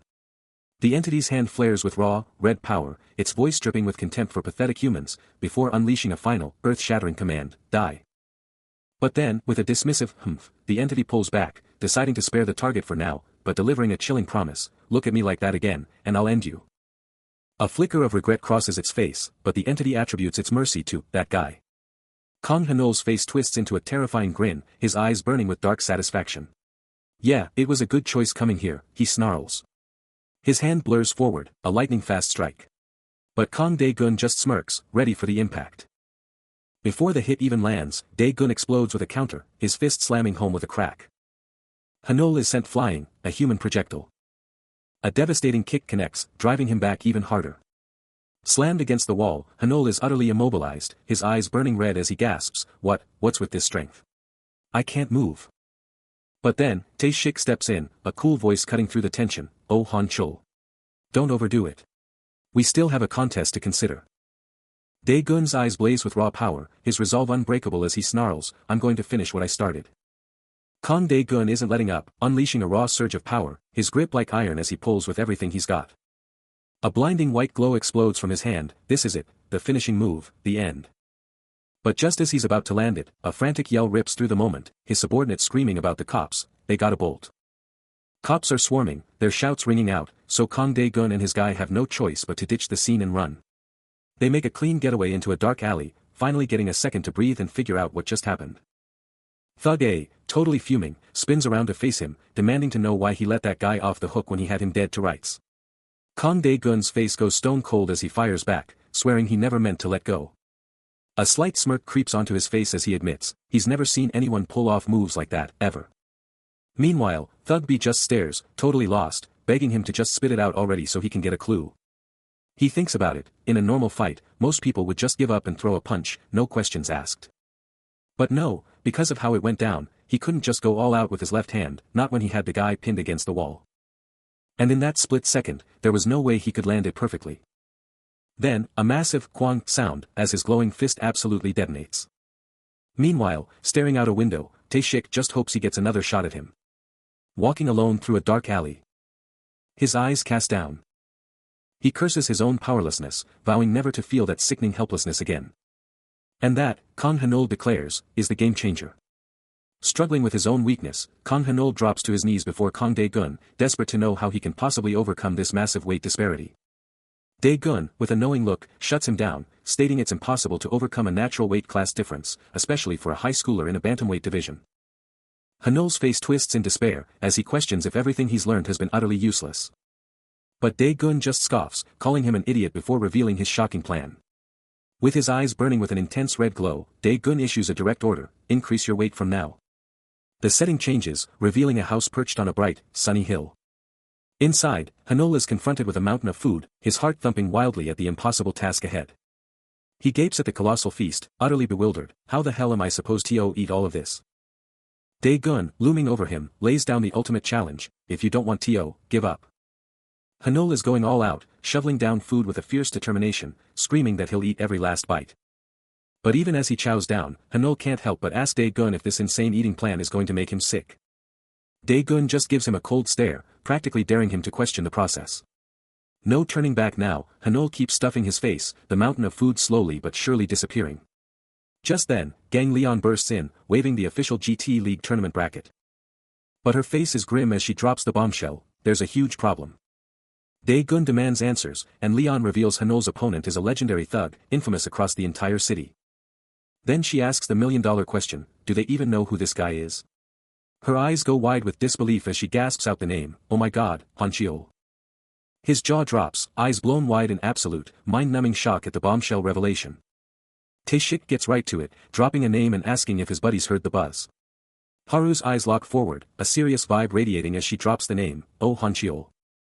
Hano's jaw drops, a silent "what?" screaming from his face.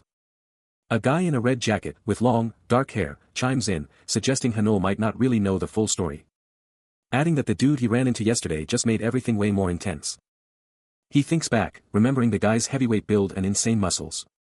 Hano, gripping an apple like his life depends on it, begs for help, promising to do whatever it takes to beat this monster. Red jacket guy then pivots to Haru, asking for her secret on how a girl takes down a man. Haru, with a knowing smirk, reveals her strategy: hit their weak points, especially since they underestimate her as just a fragile girl.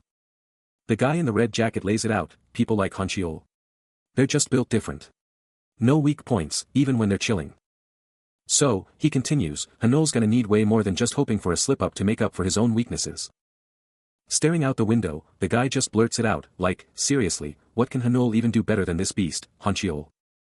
Then he drops to a knee, pointing out all of Hano's glaring flaws: he's small, light, weak, and totally green.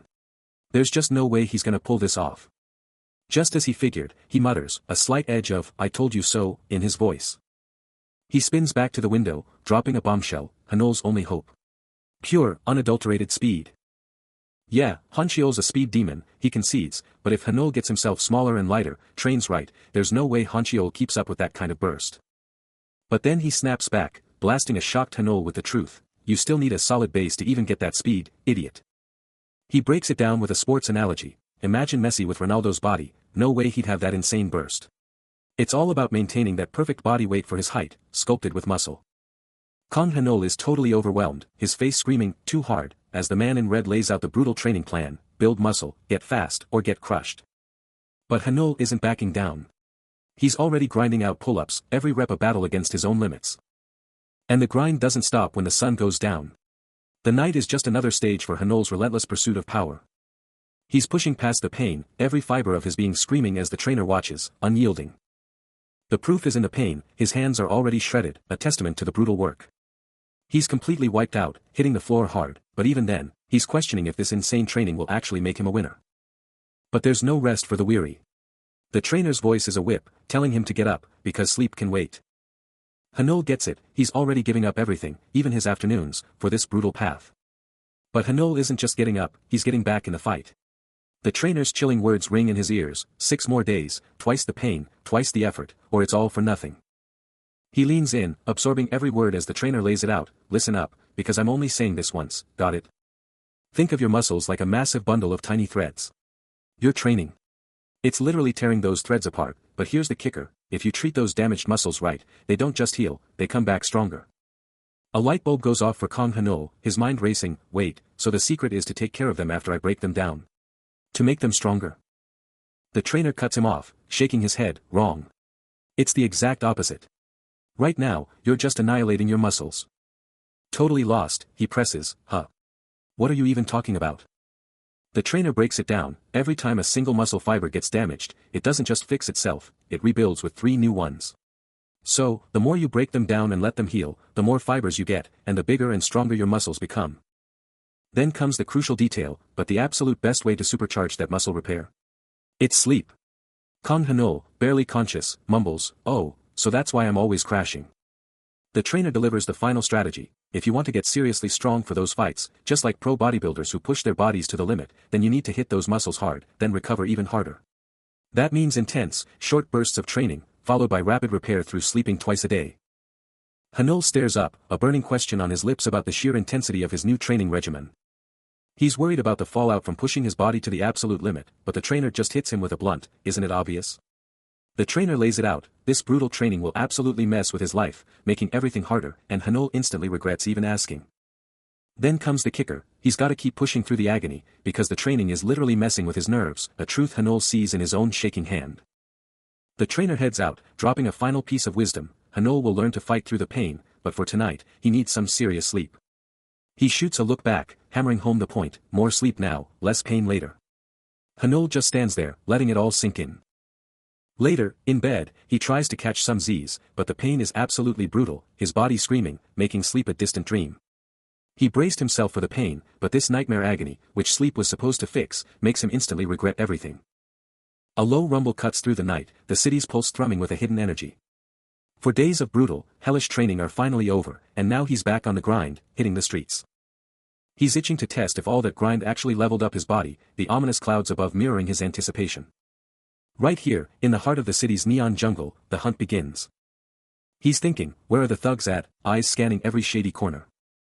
No time to waste checking every single alley in this whole district, he thinks, a flicker of urgency in his eyes. He slams on the brakes, a new idea hitting him like a truck. Okay, he decides, eyeing a spot nearby, this place looks promising, let's check it out. He's heading straight for King Billiards, bracing himself for whatever chaos is about to go down. He's on the move, racing against the clock, knowing he can't waste a single second scouring every back alley. Every step is precise, a silent hunt in motion. He clocks a spot, but it's a later problem, the mission demands his focus now. The hunt takes him to King Billiards, a beacon of neon light drawing him into the unknown. Up the stairs he goes, musing on how even shady spots like this have gone mainstream. He scans the billiards hall, a sea of casual fun, but his gut tells him this is where the real trouble lurks. A cold dread grips him, paralyzing him with the realization he can't do this solo. He's got to face facts, Dae Cheol is too much, and if Han Cheol's here too, he's totally outmatched. His eyes dart around the room, a desperate search for a heavy hitter, someone with serious muscle to back him up. Kang Hanol scopes out a guy at the billiards table, thinking he looks tough, but not exactly ripped. Still sizing him up, he compares the guy to Han Cheol, realizing he's big, but not the muscle-bound type he needs. A sharp clang cuts through the air as Hanol mentally grumbles about how impossible it is to find another Han Cheol. He stops, a big question mark hanging over his head. Over in the bathroom, the big guy from the billiards table is just chilling, with a deodorant dispenser nearby. Hanol catches snippets of a conversation, one dude asking about the biggest gangsters, and another shutting him down, telling him to quit messing with towels. A high schooler in glasses gets called out for almost touching a billiard ball, then gets barked at to quickly hand over towels to some older brother. Looking totally stressed, the high schooler hands over the towel. Out of nowhere, a vicious kick connects with a sickening crack, as the high schooler gets jumped by two guys, one of them screaming about how useless he is, all while Hanol takes it all in. Tae-shik, head down, stammered out an apology, trying to explain he was just getting a towel for someone. He bent down to grab the towel from the floor, but the menacing guy just stood there, silently judging him. Suddenly, the guy exploded. He couldn't believe Tae-shik was told to pick up a towel from the dirty floor. Tae-shik was absolutely terrified, as the bully screamed about being disrespected just because he was number 3. Already beaten and bandaged, Tae-shik begged for his life, promising to get a fresh towel if they'd just let him go. But the bully's rage just kept building, his face twisting as he screamed the same question again. Then, a vicious kick slammed into Tae-shik, sending him flying as a weak "huh" escaped his lips. But then, the bully's face went from rage to pure fear, his eyes bugging out as he stared up at something above him. And there he was, towering over them, eyes blazing with power. Kang Hanol had arrived, and he was not happy. He's here, and his eyes lock onto the chaos. Could that really be Tae-shik getting pummeled? But the beatdown isn't stopping. Tae-shik is still on the floor, getting absolutely wrecked by the gang. And the main bully, Kang Dae-gun, is right there, mocking him, asking if he's really such a bad guy. Then, with a vicious tug, he grabs Tae-shik's hair, enraged that he'd even think about ignoring him. His voice cuts through the air, a chilling question, so you really want to die, huh? He doubles down on his twisted logic, declaring himself the bad person in this whole mess. He keeps the punches coming, as Tae-shik barely manages to whisper that he's not a bad guy. But then, bam. A sudden, unseen force slams into Kang Dae-gun, his face twisting in pure shock and agony. He stumbles back, completely disoriented, his mind racing to figure out what just hit him so hard. Tae-shik's desperate screams echo, but he remains unfazed, observing the chaos with an unnerving stillness. Then, in a flash of pure speed, he delivers a devastating blow, a subtle glow hinting at the power behind his fist. Kang Dae-gun stumbles back, face contorted in pain, dropping his weapon, as a furious thug screams, "How dare you hit our boss, you bastard!" The thug hurls the cue, but for him, it's like watching a replay, the weapon crawling through the air as he coolly calculates its trajectory, knowing it's too slow to ever land a hit. In a move of pure defiance, he plucks the cue from the air, leaving his attackers utterly speechless. No time to waste, he spins, unleashing a brutal counterattack with the very weapon meant to harm him. The cue connects with a sickening thud, the thug's face exploding in a mask of pure agony. He's airborne. The force of the strike sends him flying across the room. The thug sails through the air, leaving Kang Dae-gun gaping in stunned silence. Kang Hanol's eyes narrow with fierce resolve, a silent declaration that he's leveled up, becoming faster and stronger than ever before.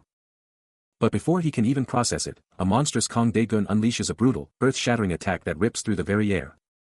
The raw, incredible power of that strike hits him like a wall, and Kang Hanol knows, deep in his gut, that one wrong move means instant death. No time to think, just react. He blasts backward, needing to put some serious space between himself and that monster. Dodging and weaving, his brain goes into overdrive, frantically scanning Kang Dae-gun for any chink in his armor, because if he doesn't find it, it's game over. And just like that, a spark of genius, he's got it. Kang Dae-gun is just standing there, looking totally bored, like, come on, give me something new already. Then, bam. A quick, sharp sound as his hand just smashes down. But wait, he's also towering over Kang Hanol, who's totally doubting himself, like, can I even handle the big stuff if I'm stuck doing this? Suddenly, this mysterious long-haired dude is dropping some serious wisdom, straight up saying everyone's gonna know who's running the city soon. His eyes are literally glowing red as he keeps going, hyping up the idea that no one, absolutely no one, will stop them from being the strongest. Back to the main duo, and the long-haired guy's voice is still booming, confirming he's gonna own the city, but then he just casually trashes the other guy, calling him less than a bug. Kang Dae-gun just stares down, and then there's this weird, "ni" command, followed by his totally baffled, "huh?" Red energy is just exploding around him, and the voice keeps hammering home that anyone who can't take a direct hit is basically worthless, no matter what. He just needed one good hit, one perfect opening, to turn the tables and land the ultimate finishing blow. But Kang Dae-gun just sneers, taunting him to show his weak spot. Hanol just stares back, a silent question hanging in the air. Dae-gun's patience snaps, barking at him to get lost. Suddenly, it clicks for Hanol, he sees it. Dae-gun's entire weight is on one leg. Before Dae-gun can even blink, Hanol explodes into action, blasting him with a lightning-fast strike that sends him stumbling back. Dae-gun's face contorts in shock and pain, his chin wide open. Hanol doesn't hesitate, this is it, his shot at the finishing blow. With a fierce glare, he connects, a devastating punch slamming into Dae-gun's jaw. His fist connected like a meteor, a solid rock of resistance, but he wasn't stopping. He pushed through, feeling the raw power of a true challenge. The hit sent Kang Dae-gun flying, his face a mask of pure shock as the power just kept pushing him back. Everyone watching was absolutely floored. Never in his life, through endless battles, had he felt such a terrifying, unstoppable force pushing him back. Kang Dae-gun's body spun through the air, launched like a ragdoll across the entire room. He smashed into the far wall with a brutal crash, the impact shaking the very foundations. Slumped against the wall, he coughed, gasping for air, completely winded. Kang Hanol stood victorious over the fallen foe, who was now just a groaning mess on the floor, utterly bewildered by his crushing defeat. From the floor, Kang Dae-gun looked up, a desperate, choked cry for his older brother tearing from his throat. Suddenly, Tae-shik stepped in, his voice cutting through the tension, demanding to know what his little brother was doing and telling him off for making such a huge scene. Tae-shik's sudden appearance totally shut down the fight, leaving Kang Dae-gun fuming about the ruined fun. He got it, but the idea of everyone finding out he, a big shot, had personally trashed some student. That was a serious hit to his ego. A frustrated "tch" escaped him, as he realized the whole thing was a bust. Tae-shik loomed over the beaten Kang Hanol, and Kang Dae-gun's own thoughts from earlier came back to haunt him. "Han-cho, am I asking for him, or just annoyed enough to give him up?" He finally admitted, yeah, that's the real issue. Later, chilling by the laundromat window, Tae-shik hit Kang Hanol with a serious question, could he actually keep Kang Dae-gun in line? Kang Hanol's eyes were fixed on something far away as he processed it, thinking, how could I let anyone else deal with him after all this time? Darkness had completely swallowed the city. The laundromat sign glowed softly, a lone beacon in the night. Kang Hanol left the building, glancing back, Tae-shik's worried question ringing in his ears, "Ha-no, what exactly have you been up to?" He's trying to talk his way out, desperately arguing that the other guy is way too important to be caught up in this mess. Then, a tense silence falls, leaving them both to stew in the weight of what was just said. Tae-shik finally shatters the quiet, dropping a single, loaded word, "you." Kang Hanol can only look back, utterly confused. With a fresh cut on his cheek, Kang Hanol's face contorts in a raw mix of longing and pure agony, spilling out his old dreams of being strong and cool, of becoming a man, only to feel utterly lost now. Tae-shik towers over him, his words like daggers, straight up calling Kang Hanol nothing but a pathetic bug, and the shock on his face is undeniable. Tae-shik's hand shoots out, his voice turning ice cold, demanding how Kang Hanol could ever get it, being just a kid who's never had to own up to anything or protect a soul. Kang Hanol whips his head away, his hand clenching tight, confessing he's totally lost on what's right or wrong, and it's getting harder than ever to tell the difference. His frustration explodes, his voice absolutely roaring, screaming about what he's supposed to do, then throwing Tae-shik's own mafia connections right back in his face as the source of all his problems. Tae-shik, completely unfazed, jabs a finger at him, laying down the law. Kang Hanol is now on the hook, with new obligations to protect him from here on out. He's trapped, and the only thing running through his mind is whether his loyalty to Tae-shik is what landed him in this mess. But before he can dwell on it, a sharp voice rips through the air, snapping him back to reality with a shout of his name.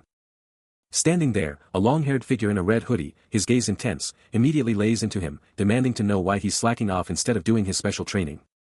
Totally blindsided, Kang Hanol can only manage a bewildered question, asking what the heck this special training is all about. The long-haired guy's smirk just grows as he lays down the law. From now until the contest is over, it's a brutal, strict program: eat, sleep, and get inside only when he says so. Outside a building, the man ponders aloud, is that really all he has to do, just eat and sleep? So, Kang Hanol is stuck sleeping the whole night, with absolutely nothing else to do after he's eaten and rested up until the big contest kicks off. Kang Dae-gun lays down the law. Forget intense workouts, the new special training is all about eating and sleeping, and he's not taking no for an answer. Get inside and start now. 2 days of pure indulgence, eating and sleeping like a king. He's not even sure if he's ready for what's next, but the next day hits with a blinding, glorious sunrise. Sunlight blasts into the room, hitting Kang Hanol as he's totally crashed on the couch, still trying to wrap his head around this eat and sleep training. No extra training, no old tricks, nothing. Yet, he's not scared, he's actually hyped. What is going on with him? Suddenly, he's awake, yelling out to ask the time, only to get hit with the shocking realization that he's already late. Muttering apologies for oversleeping, he bolts into a full-on sprint, his feet pounding the floor. His eyes go wide with pure shock as the reality of the situation finally hits him. He's making a break for it, bolting towards a sleek white van. "I'm sorry, but I'm in a hurry," he shouts, but Tae-shik isn't having it, firing back, "And you think I'll just let you go?" Tae-shik's stare is intense, "It's obvious, isn't it?" he challenges, leaving Hanol to just stammer, "What?" He lays down the law, reminding Hanol about the arena's warm-up match, the crushing lateness, and the absolute disaster of missing his teacher's arrival. "You might think I'm being Mr. Nice Guy," Tae-shik presses, "but a little gratitude wouldn't kill you." Then, the bombshell: "Your disciplinary student is coming with me." Hanol freezes, halfway into the van, as Tae-shik barks, "Wait." Tae-shik's eyes bore into him, "Who you're gonna tell me to do well and still expect me to call you my disciple?" Trapped inside the van, Tae-shik declares, "You need to give up a ride, Hanol, and me." Hanol can only manage a choked "kook." The van peels out, Tae-shik's booming voice cutting through the air, "Your teacher is entering, get out of my way." But Hanol's inner thoughts scream, "I never allowed you to go in though." He'd finally made his move to find Kang Dae-gun, but a chilling thought crossed his mind: just how messed up was this GT League if it was the center of everything? Stepping into the massive, deserted arena, the entrance hall was eerily quiet, a total shock compared to what he'd expected. Tae-shik laid it out, this whole system was built to stop brutal fights before they even started, and Hanol was left completely baffled. He went on, detailing how the first tournament was a total disaster, with so many top fighters clashing that it was impossible to manage, and people were getting hospitalized before the main event even kicked off. So now, everyone was spread out for their warm-up matches, and Hanol finally got why the whole place was a ghost town. But one question still hung in the air for him. When a staff member, Jaeyoung Young, stepped up and called him out, asking if he was Kang Hanol from Jicheol's Tudong. Jaeyoung Young then handed him a wristband, telling him to put it on, and Hanol just stared at it, totally confused. The staffer clarified that some people just get too hyped before a fight and can't control themselves, leading to early brawls, insisting it was a mandatory rule, even if it seemed pointless. As Tae-shik drops a crucial reminder to close his eyes before the glasses come off. A chilling voice cuts through Hanol's thoughts, a stark warning about the sheer audacity of people who flip out after ditching their specs. A cold dread creeps over him, he's genuinely worried he'll morph into someone else the moment those glasses come off. His eyes now blazing with an intense, almost terrifying light. That long-haired dude's warning blasts through his mind again, a brutal reminder that if he goes wild during the GT League tournament, or even a warm-up, he's gonna face serious payback. Hanol's seriously questioning if he can even keep his new, intense self in check for this warm-up match. That imposing figure had really driven his point home, especially for guys like Hanol. A chilling smirk spreading across his face as he called the whole thing exciting. Now, Hanol's standing solo in this massive, empty arena, the crushing weight of those warnings and his own explosive power bearing down on him. A young man with long, reddish-brown hair stares at his reflection, a worried expression on his face as he wonders if they will even allow anyone inside to observe the unfolding events. Turning to someone unseen, he asks if it has begun, receiving confirmation that the tournament is indeed starting right now. Meanwhile, a young woman with dark purple hair shares a rumor, revealing that many strong participants from Chungmo High School have entered, suggesting the group stage scores will be exceptionally high. Observing the imposing figure of Kang Dae-gun from a distance, Jaeyoung Young acknowledges his monstrous strength, noting that he easily defeated all previous opponents and that his physique is even more formidable than anticipated. Kang Dae-gun, radiating impatience, demands to know when the referee will finally start the match. With a sharp crack of his knuckles, he stretches, ready for the fight to begin. The young man and woman, now together, express their awe and concern, acknowledging the brutal reality that high school fights often end in severe injuries, far beyond mere scuffles. The young man reflects on his own experiences, noting that fights at his school were never this intense, and he vows to keep his promise that this first preliminary round will be a breeze. Back in the waiting area, Kang Dae-gun calls out to someone, his voice echoing with a challenge. Kang Dae-gun, absolutely seething with impatience, just wants to finish this already, making it clear he's got better things to do. Then, in a flash, he explodes into action, launching his opponent with a brutal, bone-jarring impact. The poor guy's face contorts into a scream of pure horror and agony, still suspended in mid-air from that insane hit. A woman nearby can only stare, frozen, her eyes blown wide with absolute terror at the savage beatdown unfolding before her. But Kang Dae-gun isn't done. Before the guy can even hit the ground, a lightning-fast fist smashes into his face, delivering a brutal, game-ending blow. The tension is palpable as Kang Dae-gun, looking absolutely desperate, shouts out to Tae-shik. His face twists in a pained grimace, as some unseen voice just tells him to get it over with already, clearly annoyed by the wait. But before he can even blink, Tae-shik explodes into action, absolutely slamming Kang Dae-gun against the wall with brutal force. Kang Dae-gun's eyes go wide with pure terror, the sheer impact leaving him completely dazed and defenseless. Nearby, a female student is absolutely stunned by the brutal display, her face frozen in pure shock as dust swirls around her. Tae-shik doesn't let up for a second, unleashing a devastating punch that lands with a sickening crack. The female student, now with a male classmate, can only gasp, could he even have a chance? But the male student just shakes his head, no way, this guy's going down in one hit. And as if on cue, Tae-shik's foot lashes out, delivering yet another swift, brutal blow. The brutal beatdown continues, with an unseen voice predicting the victim's inevitable retaliation. But before any counterattack can even be conceived, a bone-jarring crash rips through the air. As Tae-shik slams his opponent against the wall with sickening force. Another devastating blow lands, leaving Kang Dae-gun utterly broken and unable to move. With his foe utterly crushed, Tae-shik coolly turns his back, walking away from the crumpled, defeated figure. From a hidden vantage point, two students stare in disbelief, one questioning if the brutal spectacle has finally concluded, while the other cautiously agrees, thinking it just might be. But the nightmare is far from over. Tae-shik suddenly lunges, seizing Kang Dae-gun by his hair, dragging him across the floor with a gruesome scrape. The observers gasp, realizing the true horror, one lamenting a failed scheme, as Kang Dae-gun, battered but defiant, issues a chilling warning to his attacker. The beatdown was far from over, as another blurring strike connected with devastating impact.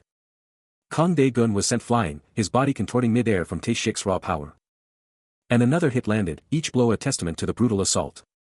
Two students watched, one baffled, asking how he dodged that ankle twist, while the other noted his instincts were making him twist into the hits. Tae-shik's face was grim, he knew he had to finish this, right here, right now.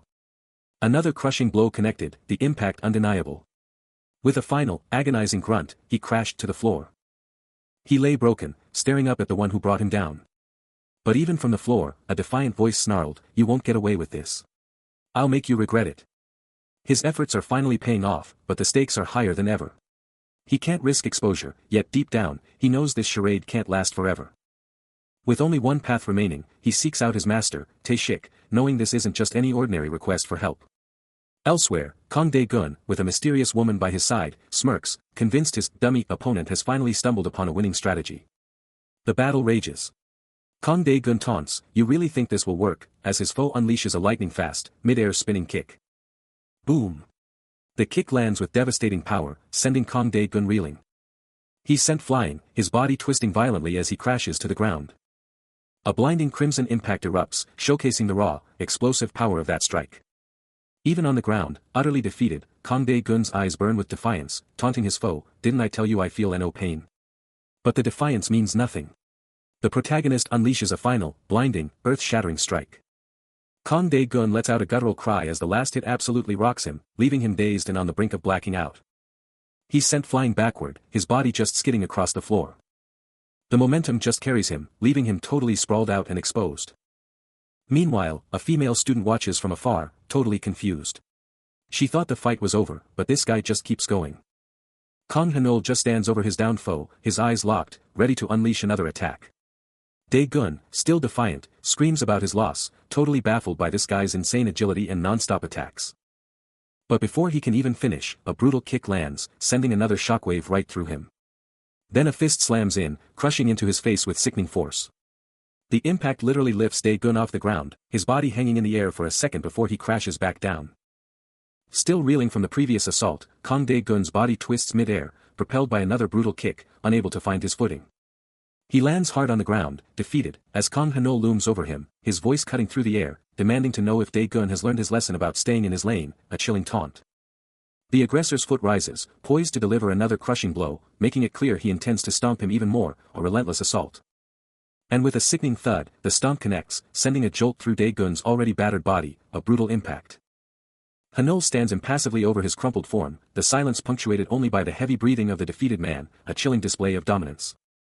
Looking up with a grimace, Dae-gun mutters that he thought this wouldn't work again, a desperate plea. Ha-no simply stares down at him, calling him a dull guy, a cold, dismissive insult. Despite the pain, Dae-gun's eyes burn with defiance, vowing that he'll get his revenge and make Ha-no regret this, a desperate promise. From the hallway, the unnamed female student watches in horror, her voice a desperate plea for the violence to stop, fearing Ha-no will get hurt, a shocking intervention. Her eyes practically pop out of her head, a horrified gasp tearing from her throat as the absolute chaos continues. Then, another sickening crack rips through the air, proving this brutal beatdown is nowhere near finished. Kang Dae-gun just casually tosses Kang Ha-no aside, calling him a silly guy like it's nothing. But hold up, before he can even gloat, a whole squad of goons jumps him, their boss yelling about how bored he was just sitting around. Kang Ha-no watches the whole thing go down, feeling something weird happen to him, and Tae-shik is just totally confused, asking what's even going on.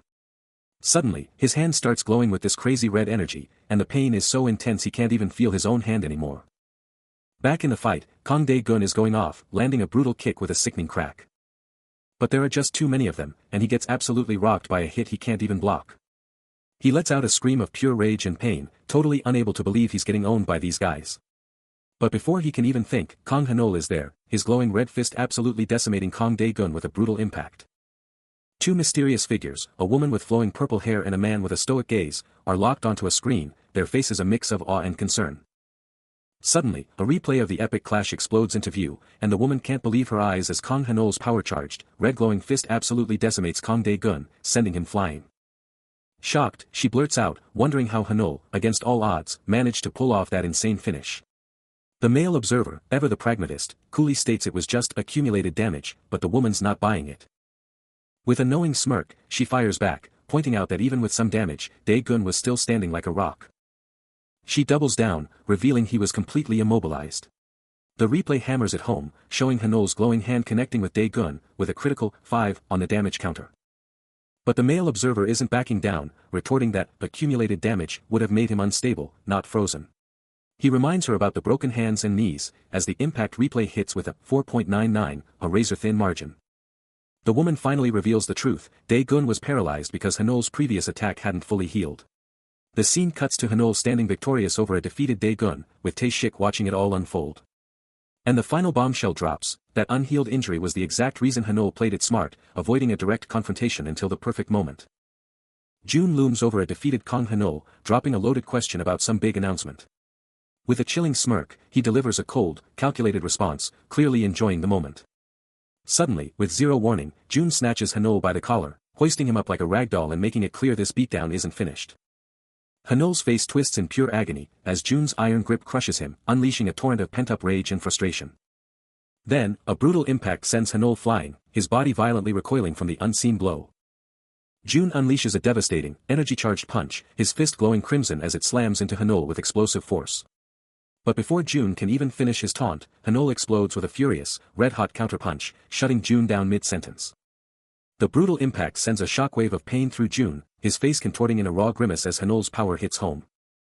Meanwhile, a purple-haired girl witnesses the brutal exchange, her eyes blown wide in absolute horror and disbelief. Still reeling from the previous blow, June barely manages to utter, "It's not over yet," as Kang Ha-no's relentless assault continues, a furious barrage of strikes.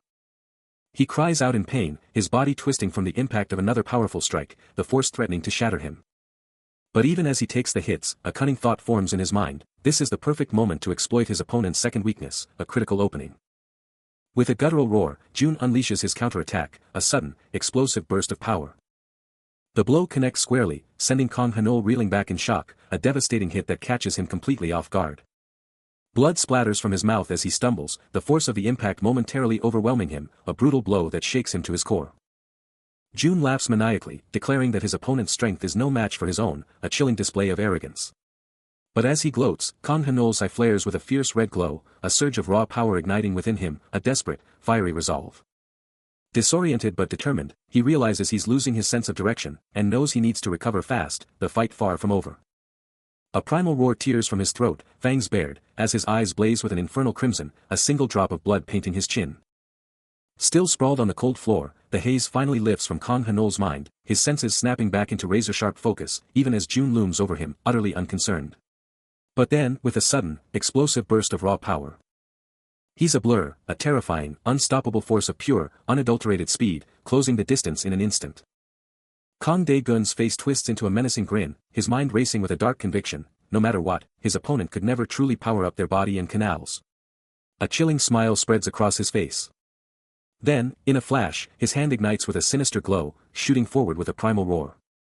His gaze locks on, laser-focused on every twitch and shift, he knows he has to be lightning quick to seal the deal. But then, a shocking counter. His attacking hand gets chomped down on, blood spraying as teeth sink deep. Even with the counter, Kang Hanol still gets slammed to the ground, his face a mask of shock and pain from the sheer power. Dae-gun glares down, a furious curse ripping from him, his bitten hand throbbing with pain. But the fight's not over. Hanol is suddenly yanked into the air, glowing energy lines ensnaring him as he fights against the invisible power. Just like that, the tables flip. An invisible force snatches Kang Dae-gun, yanking him off his feet. He's thrashing, his mind screaming, how could some punk-ass do this to him? Then, with a brutal thud, he's slammed into the wall, leaving a massive crater. His body just crumples, lying there, absolutely still, in the wreckage. He tries to move, but a terrifying thought hits him, his body is completely frozen. Then, another one of them, a big guy, gets launched backward, his mind screaming about how useless he is against someone like this. He hits the ground with a heavy thud, his brain just a giant question mark. Kang Hanol stands over the downed thug, his voice cutting through the silence, demanding to know who the big guy was that just spoke. His eyes are glowing with an eerie blue light, a chilling, raw power radiating from him. The unseen force is still at work, sending a figure spiraling through the air, questioning if this is the end. But elsewhere, high above the chaos, June stands on a rooftop with a younger companion, watching everything go down. Meanwhile, Kang Dae-gun is caught off guard, standing over a fallen figure, a look of pure shock on his face. His eyes are bugging out as a system message flashes, shadows complete. This changes everything. A camera lens zooms in, recording every single moment. The footage, titled ST League Warm-Up Match Live Broadcast Training, shows the fallen figure, confirming the whole thing was caught on camera. A heavily tattooed man is glued to his laptop, watching the live feed, his face giving nothing away. He mutters, clearly annoyed, about a broken promise of trust, all because of an injury, or maybe even Kang Hanol himself. Kang Dae-gun is totally freaking out, calling for his brother, but the tattooed man just lays down the law, always follow me. The bearded man, a figure of imposing authority, towers over Kang Dae-gun, his words cutting deep as he demands to know if the younger man truly grasps the gravity of their situation. Kang Dae-gun, on the verge of collapse, begs for a final opportunity, yet the man's mind is consumed by the mocking laughter of the high rankers and the legend of the unbeatable champion. The phantom echoes of their scornful laughter ring in his ears, igniting a furious resolve as Kang Dae-gun's pleas fall on deaf ears. His face a mask of cold fury, the bearded man delivers an ultimatum, a command that brooks no argument. Sprawled on the floor, broken but defiant, Kang Dae-gun's inner fire ignites, a desperate promise to crush any high ranker who stands in his way. Then, a brutal, bone-jarring impact shatters the silence. Suddenly, the tension breaks, replaced by the tranquil expanse of a clear blue sky, where fluffy clouds float by in peaceful indifference. Down below, the urban sprawl pulses with life, a city bus cruising through the bustling streets. And within, Kang Hanol stares out, a quiet observer, his gaze fixed on the fleeting cityscape, lost in his own world. He lets out a frustrated sigh, explaining that he's gotta roll solo, his master's orders are non-negotiable. The purple-haired student shoots back, no way she's leaving him hanging, that would just unleash pure chaos. Meanwhile, a brutal, searing pain rips through Kang Dae-gun, forcing a raw, agonizing scream from his throat. Back on the bus, another student warns him he's in deep trouble if he doesn't snag a new uniform by tomorrow, because Han Chul is not messing around. Whoa! The bus tires let out a deafening, ear-splitting screech. The entire vehicle slams to an absolute halt. Inside, it's pure chaos as passengers are flung forward, a collective, shocked roar erupting. Hanul and the other students are tossed around like ragdolls in the sudden chaos, a shocked, "What?" escaping his lips. He quickly slams his hand against the seat in front, bracing for impact as a heavy thud reverberates. The bus slams to a stop and the unnamed female student is launched forward, her face just inches from Kang Hanul's. He's launched forward too, his glasses flying as a shout of pure shock rips from his throat. The purple-haired student is totally blindsided, flung forward, her hair a wild blur as she screams in panic. But Kang Hanul is a blur of motion, snatching the unnamed female student's arm, stopping her fall. At the same instant, his other arm shoots out, snagging the purple-haired student mid-air, saving her from a nasty spill. She glares back, a furious mix of shock and annoyance on her face, demanding to know what in the world he thinks he's doing. Kang Hanul's hand is a vice grip on the bus pole, his knuckles screaming white as he fights the momentum. He's totally disoriented, glasses still crooked, a massive question mark hanging over his head as he tries to make sense of the pandemonium. The purple-haired student is about to smash into the window, but Kang Hanul's hand is there, a solid shield against the impact. Suddenly, an intense, blinding light explodes, and Kang Hanul's eyes go wide with shock behind his glasses, a raw gasp tearing from his throat.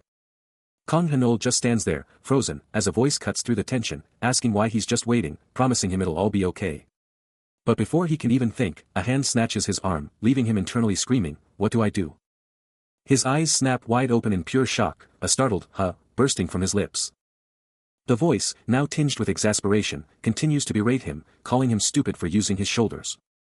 That grip on his arm just gets tighter, yanking him off his feet. His face twists in pure, unadulterated shock, mouth hanging open as he tries to figure out what just happened. Then, with a soft thud, he's yanked down, a blur of purple hair filling his vision. The momentum keeps going, his body still falling as the purple-haired girl pulls him in tight. He's struggling, face twisted in pure panic, trying to break free from the iron grip, muttering apologies about the sheer number of people. From behind, the purple-haired girl's voice cuts through, telling him to let go, but her grip on his hand just gets tighter, demanding he stay put. He glances up, still trying to tell her not to worry about him, but she just hits back with a resolute, "But." Daylight fades as a blue bus cruises down the city street, the sun dipping below the horizon.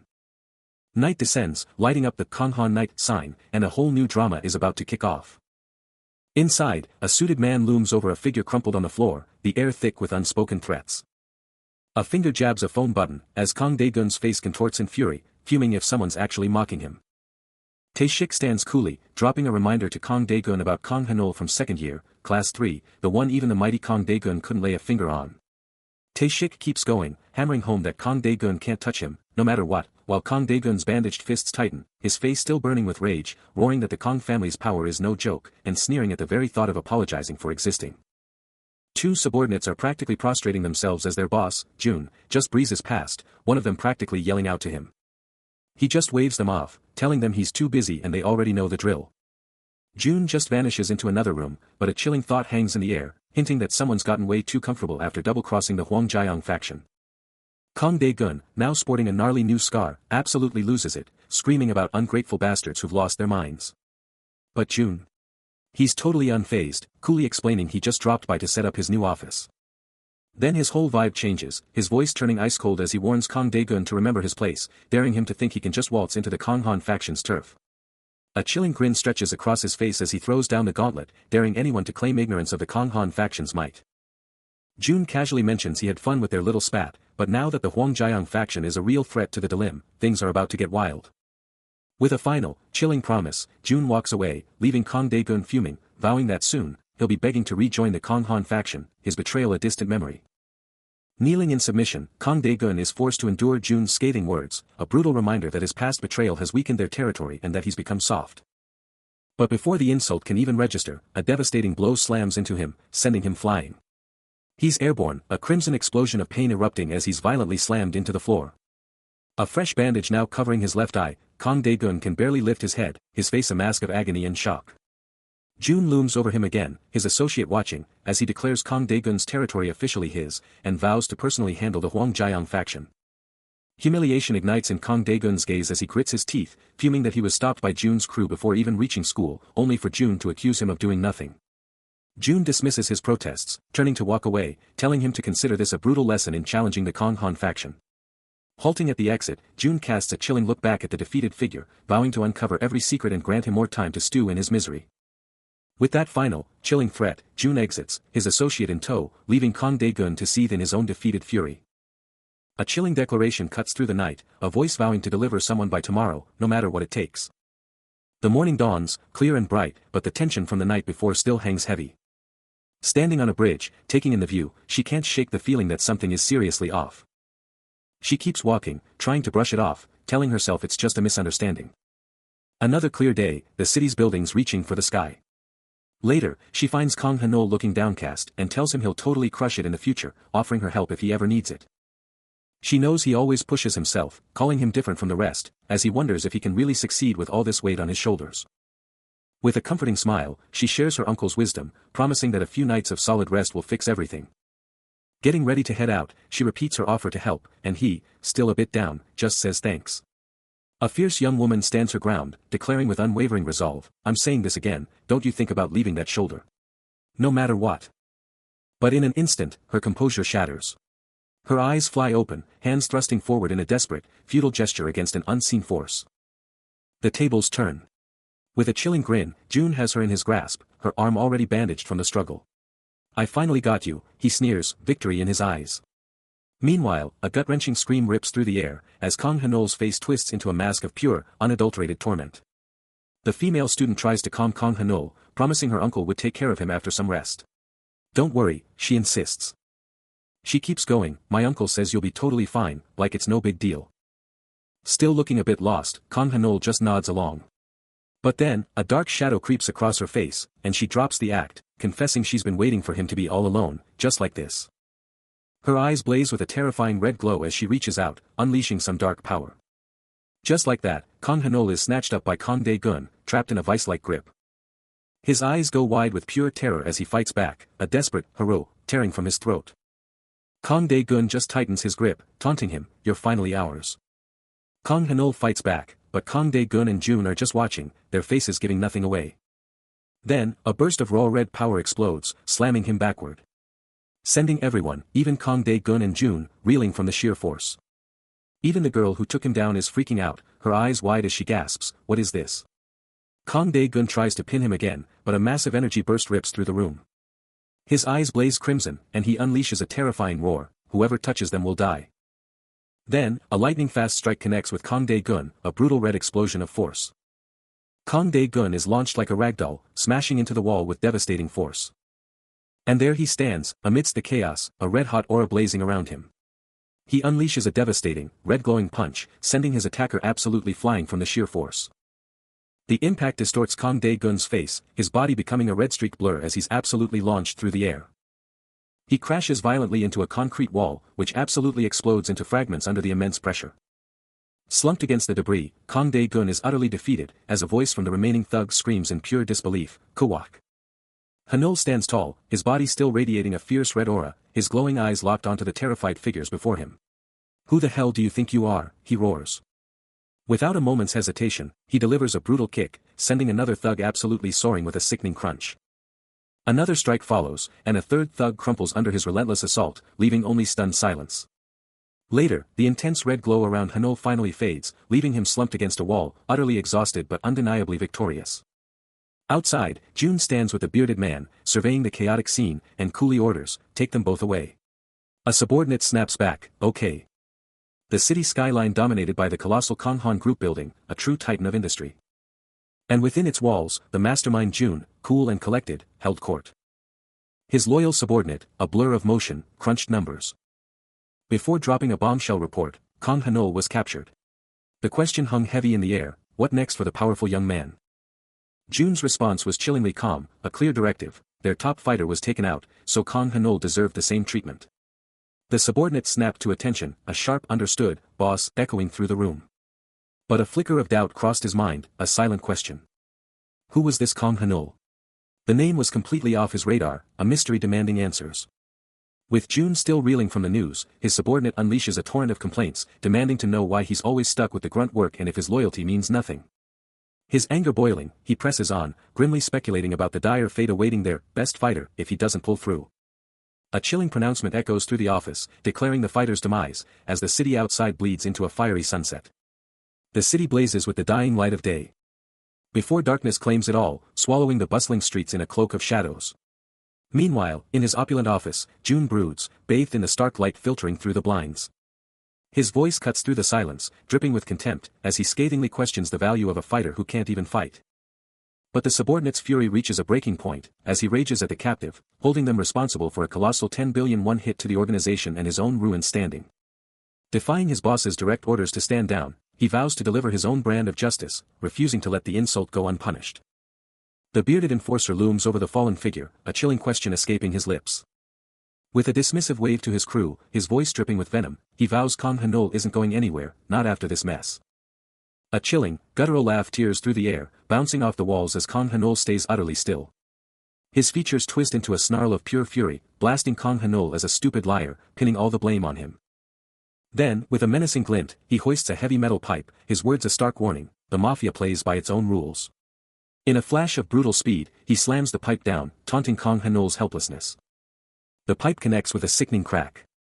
The impact reverberating as the brutal beating continues. Tied up and on the ground, Kang Hanol was trapped. A shadowy figure stood over him, demanding answers. Mr. Number 3. Kang Dae-gun and his crew closed in, the boss's voice dripping with menace. Why don't we just let you go? I mean, you're supposed to be number 3, so why do you want to act like you're the sh*T? Then, a chilling, booming laugh erupted, mocking his very existence. Kang Dae-gun's face twisted into a snarl, roaring, you stupid whore. I just told you we're holding him hostage. Do you want me to feel like the sh*T? Wielding a heavy metal pipe, he leaned in, his voice a chilling whisper, listen carefully, we, mafiosos, feel like we're above the world. The pipe swung up, glinting ominously, a chilling declaration: when we say we'll do something, we always follow through in it. In a last-ditch effort, Hanol screamed, wait. I can give you over 20 billion won. But his plea was cut short by a brutal, sickening crack, the pipe finding its mark. Meanwhile, from the shadows, a female student witnessed the horror, her face frozen in pure, unadulterated terror. A brutal, bone-jarring impact rips through the air, sending debris exploding from the impact point, shattering the very ground. But a desperate memory flashes through Kang Hanol's mind, his own voice, pleading, it'll be too hard, right? Followed by a broken, ah. Back in the present, Kang Dae-gun looms over the female student, his voice dripping with contempt as he challenges her. 30 billion won is a small problem. We can give you way more than that. Her eyes, wide with a desperate mix of fear and defiance, reflect the brutal, artificial light of the grim surroundings. Both Kang Dae-gun and June freeze, stunned by her audacious, unexpected move. Kang Dae-gun's face twists in disgust as he sneers, do you really think I'm going to fall for that trick? We already have our athlete. June quickly steps in, explaining the cold, hard facts. The representative must be a student who hasn't been around for too long, the deposit is paid, and frankly, that girl isn't worth that much to mention. Kang Dae-gun's eyes bore into her, his voice a chilling promise, this could be your only chance for survival as well. The unnamed female student boldly steps up, volunteering to be the representative athlete. But Kang Dae-gun shuts her down instantly, scoffing at her weak body and the rules that say she can't represent them because she's been too active. But just as the tension peaks, a phone blares to life, and Kang Dae-gun's face twists in pure shock, leaving him utterly bewildered. The caller ID flashes, Big Boss, and you know that name means serious trouble. Both Kang Dae-gun and June are instantly floored, their faces screaming pure panic, knowing this call changes everything. Kang Dae-gun's face twists into a mask of pure fury and frustration, his fists clenching as he curses everything, absolutely livid about his broken kid brother. But the unnamed female student, watching his meltdown, defiantly shouts that Kang Hanol can still recover, insisting there's a path to victory. He spins back to her, his voice dripping with ice, telling her there's no need for her to lecture them or represent anyone, his patience completely gone. Then, without a single word, a brutal metal pipe is raised, ready to strike. The pipe comes crashing down with savage force, slamming into Kang Hanol's helpless body. A guttural cry of agony rips from him. Before the camera pulls back to reveal a massive, futuristic complex, its lights piercing the oppressive darkness. Meanwhile, a furious voice snarls into the ominous, cloud-choked heavens. This colossal edifice stands as a testament to cutting-edge science. Within its walls, June, flanked by his silent associate, scrutinizes a shirtless Kang Hanol, probing him with a direct question about his condition. Hanol glances at his own hands, a flicker of vulnerability in his eyes as he confesses to a persistent feebleness. June, ever the pragmatist, quickly reassures him, revealing that the raw data indicates he's already on track to become a level 1 champion, no artificial enhancements needed. But Hanol's gaze remains fixed, his resolve unyielding as he declares his burning desire to utterly crush the old man who dared to cross him. June, with a glint in his eye, then unveils his grand scheme, to unleash Hanol's latent powers and manifest their full potential, a perilous gambit he admits is fraught with unknown variables and strict protocols. Kang Hanol rips back the covers, a dark cloud hanging over him as he recalls the chilling warning, whatever, just know that I have no good plans to use any abilities on my body. A low hum fills the air as he stares intently at the glowing screen, absorbing every detail. His concentration shatters as his phone rings, and he snaps, "Hey, what's going on?" A sudden grin spreads across his face at the unexpected news, exclaiming, "What? You got my address? Okay, I'll be on my way." But as he makes his move to exit, June and the bearded man materialize, cutting him off, and Hanol snaps, "I have so many things I need to be. Stop stopping me." June's hand shoots out, seizing his arm and demanding he wait, and Hanol retorts with a challenging, "Yes?" June's gaze hardens as he warns Hanol, "You know that's a very bad treatment, right?" Hanol, meeting his eyes, can only acknowledge, "Ah, yes." With a sharp, commanding motion, June raises his hand, his authority undeniable. But before Hanol can even move, the bearded man lunges, locking him in a vice-like grip from behind as he thrashes, shouting, "I have to go somewhere, so I'll be back after you use this on me. No, you."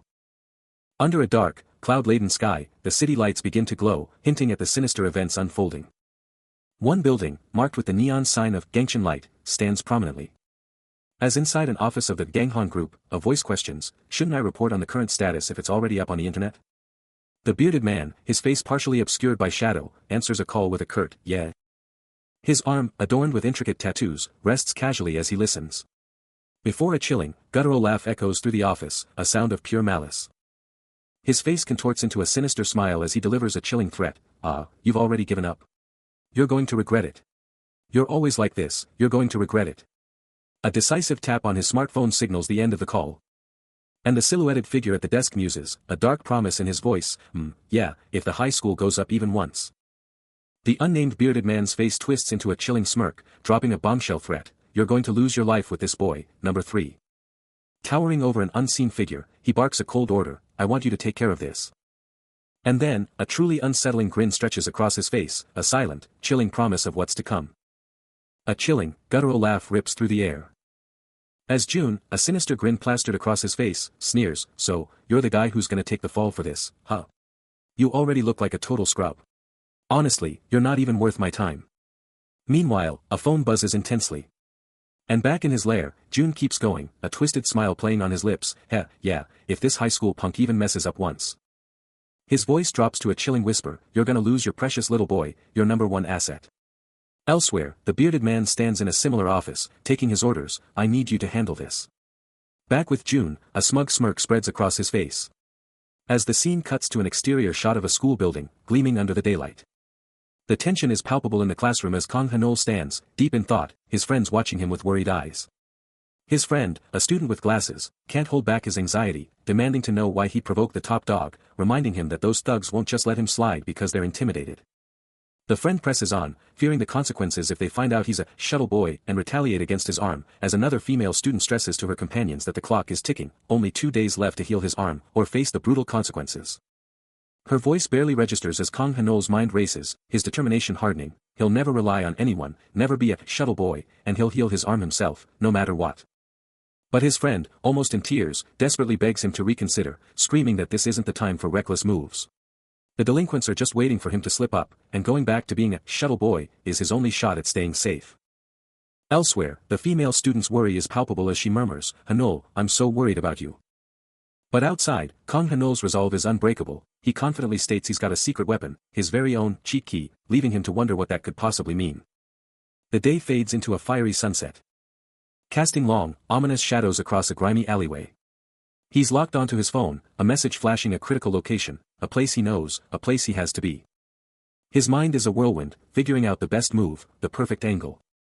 Then, a glint in his eye, a reflection, she's here, the master has arrived. The mysterious female student glides down the street, an aura of calm power surrounding her. From the stairs above, Kang Hanol's gaze is fixed on her, a surge of urgency coursing through him. He takes a deep breath, forcing himself to stay cool, to keep his head in the game. A direct approach is a no-go, she'd just vanish, so he has to make a move that demands her notice. Then, a surge of determination, and he's bolting down the steps. Footsteps pound, closing the gap with lightning speed. Every step a surge of pure will. High above, the master herself looks down. Gazing up, a nervous energy in his voice. But before he can even get a word out, Kang Dae-gun cuts him off, a dismissive sneer on his face. A cold wave of doubt crashes over him. But he's not backing down. Another step forward. The master herself delivers the final blow, a single, cutting word. But he's not giving up. He pushes back, trying to justify his actions. Kang Hanul's face twists in agony, grappling with an impossible choice, questioning if he can even pull this off. He turns, phone in hand, a stark realization hitting him, this is his only shot, his only move to change everything. His eyes ignite with fierce resolve, a burning truth searing into his mind, this is it, the one, the only treatment that can save his sister. Power crackles around his eyes as he makes the ultimate choice, a silent, ironclad promise to give it his all. Then, a sudden, explosive burst of speed tears through the scene, footsteps pounding, and a shocked voice screams, what? Footsteps thunder down the empty street, as a furious shout rips through the air, stop right there. But the pursuit slams to a halt as Hanul is violently thrown to the ground, surrounded by garbage, a sneering figure looming above him, demanding, "Ha. Who the hell are you?" A quick tap on a phone screen reveals a crucial message, the department head. Later, Hanul grips his phone, his voice cracking with raw desperation as he screams, "Sir, what happened to the treatment?" his words trailing off into a weak, you see. Kang Hanul is absolutely losing it, phone practically glued to his ear. The treatment is happening, and he just got hit with the bombshell, it's too late to stop it now. But then, a chilling question cuts through the tension, demanding to know why she was told about any of this in the first place. Switching scenes, we're outside a women-only facility, where the morning sun is just starting to hit the building. Inside, someone's chilling in bed, totally unaware of the drama unfolding, bathed in that morning light. Hold up. The piece is about to get wrecked as a cloaked figure appears over the bed, syringe in hand, looking absolutely menacing. That needle is glinting. And the figure is bringing it right up to the patient's arm. And then, bam. It's in, piercing the skin with a swift, silent motion. That cloaked figure from before. They're back, and a chilling, wicked grin just flashes across their face, hidden mostly by the shadows. The morning sun shines down on a seemingly ordinary medical facility. But inside, Kang Hanul is out cold, completely vulnerable in a hospital bed. But then, a shadowy cloaked figure appears out of nowhere, creeping up to his bed, syringe already prepped and ready. A quick click, and the syringe is armed, poised to unleash whatever mystery liquid it holds. And just like that, the needle pierces Hanul's skin, no resistance. The plunger goes down, and the mysterious liquid floods his system. A chilling, victorious smirk creeps onto the cloaked figure's face, mission accomplished. But just as they're about to celebrate, Hanul's hand snaps out, seizing the attacker's arm with a furious, "Who are you?" He seizes the cloaked figure, a sharp impact echoing as the syringe slips from their grasp. Maintaining his hold, he pins the struggling assailant against the wall, no escape. His voice cuts through the tension, demanding to know, "You. Who are you and why are you here?" The syringe, now free, tumbles from their hand, a critical piece of evidence falling. The cloaked figure can only utter a shocked, "What?" Just then, a female student bursts into the room, recognizing him and demanding, "Taesk? Why are you here? Who is this guy?" Her gaze falls upon the broken syringe on the floor, a strange, glowing liquid seeping from it, a horrifying discovery. Horror washes over her face as she cries out his name, "Taesk. You didn't," she screams, utterly horrified. The cloaked figure, still restrained, desperately explains their actions, there was no other choice. "What else could I do to get him recovered?" they plead, as the student can only respond with a shocked, "What did you say?" The pressure is on. This guy is seriously stressing, questioning if he can even handle what's coming next. He's on the phone, getting the lowdown. The department's mission was to deal with the super-powerful master of the young Kang Hanul, a guy so strong, nobody could touch him. He just mumbles, that's right, taking it all in. Still looking stressed, he asks about this thing and finds out it's a cell-killing, super dangerous drug that's way too risky to even hand out. The phone screen flashes, confirming the terrifying reality, this stuff actually works. He stares down, making a heavy choice, realizing he's got no other option but to go through with it, choosing death over being some kind of shuttle for someone else. Meanwhile, a distraught woman with long dark hair is absolutely losing it, held by a worried guy, screaming at him, calling him a monster who killed her parents. Suddenly, a syringe packed with some glowing, wild liquid is shoved into view, triggering a blood-curdling "Yuwa" and a frantic "HHUL." Then, bam. We cut to the outside of a sleek, modern hospital, a total shift from all the madness that just went down. Kang Hanul is trapped, unconscious, inside a massive, high-tech medical capsule, hooked up to a dizzying network of life support. A tight shot shows his lifeless body, a web of tubes and wires keeping him barely clinging to existence. Suddenly, a sharp-suited man in glasses, face grim, demands to know why he was at the hospital, if he was hurt, but his colleague, equally bewildered, can only stammer that he just woke up with no memory. The glasses-wearing man then lays down the law. The young master has to recover, his body's healing is crucial for their entire agency, leaving the other guy to wonder, are we part of this? He reveals the stakes. If anything goes wrong with Kang Hanul, a full-blown investigation will shut down their entire R&D institute, and they can't rule out a hostile takeover from rival factions. Then, with a heavy sigh, he just says, for old time's sake, wake up. The assistant then asks, will this fancy oxygen capsule even do anything? The glasses-wearing man drops some knowledge. These oxygen capsules have been a research staple ever since legendary athlete Lee Jinwoo used one to heal up right before the World Cup, and this one should supercharge Kang Hanul's recovery by a solid 20%. But even with all that tech, he grimly admits it's still not a sure thing. They've pulled out all the stops, now all they can do is pray he wakes up. Kang Hanul was still in the capsule, his fate hanging in the balance. Would the system purge decades of blood, or would a breakthrough finally arrive by morning? Meanwhile, the night sky loomed over the massive city and the hospital where our hero was fighting for his life. Then, a deep, vibrating hum echoed as Kang Hanul's eyes snapped open, his mind roaring back to life. A nurse, meticulously monitoring his every vital, expertly manipulated the capsule's complex controls, her focus absolute. His name, emblazoned on the door, left no doubt, he was officially a patient here. With a delicate touch, the nurse meticulously calibrated the equipment, optimizing every parameter for his healing. Her eyes then shifted to Kang Hanul, a professional calm masking her thoughts as she evaluated him. But then, her eyes suddenly went wide with shock, a silent scream escaping her. A nurse, absolutely freaking out, screams into the phone. Dropping the bombshell that they've got a huge problem, the patient's vanished, leaving his oxygen capsule wide open. But far from the hospital drama, out on the city streets, a chaotic scene is brewing in a bustling street market. Two slick thugs in suits are shaking down an old vendor, who's already on the ground, with one of them barking orders about territory taxes. The terrified old man can only stammer, asking if they're seriously threatening him. A few steps back, the leader, a man with long, dark hair and a stone-cold gaze, coolly remarks that none of this would be happening if the old man just paid up. With tears streaming down his face, the old man desperately begs for mercy, promising to pay them back and pleading with them not to do anything more cruel. But the thug just yanks him up by the collar, snarling a chilling threat, pay up, or he'll sell him back to his own family. Suddenly, Kang Hanul's eyes snap wide in shock, then narrow into a furious glare as he growls, what the hell? Hanul, fueled by righteous fury, plants his feet firmly in the grimy alley, ready to face the entire crew. Kang Dae-gun and his goons stare him down, but Hanul isn't backing away from this fight. A shocking revelation rocks a hospital room, the patient has vanished without a trace. But elsewhere, under a deceptively calm sky, the urban sprawl continues its relentless pace. Yet, in a dark alley, a sinister group corners a helpless victim, their presence a stark contrast to the peaceful day. Nearby, a menacing thug shakes down an elderly vendor, brazenly demanding protection money for the privilege of operating his stall. Kang Dae-gun, the intimidating leader, coolly asserts his dominance, lecturing the vendor that timely payments would avoid such inconveniences for all involved. The desperate old man, however, defiantly pushes back, exposing their cruelty by asking how he could pay such an exorbitant sum when his daily earnings barely match it. His pleas fall on deaf ears as the thug's grip tightens, viciously telling the old man to simply earn it if he's broke, adding a cruel insult. A brutal shake sends him reeling, the old man gasping in pain as he fights to stay upright. Unseen by the thugs, Kang Hanul observes the escalating brutality, his presence a silent, watchful shadow. Just as he's taking it all in, a hulking figure blocks his way, a nasty grin spreading across his face. Yo, what's this? A patient? The head honcho, Kang Dae-gun, just keeps pushing, his voice dripping with pure venom. Yo, kid. You think this old man's cash is yours? Better mind your own damn business. But before the words even finish, a lightning-fast kick slams into Dae-gun's face, sending him flying back in utter disbelief. A primal scream rips from his lungs as the sheer force of the blow rocks his entire body.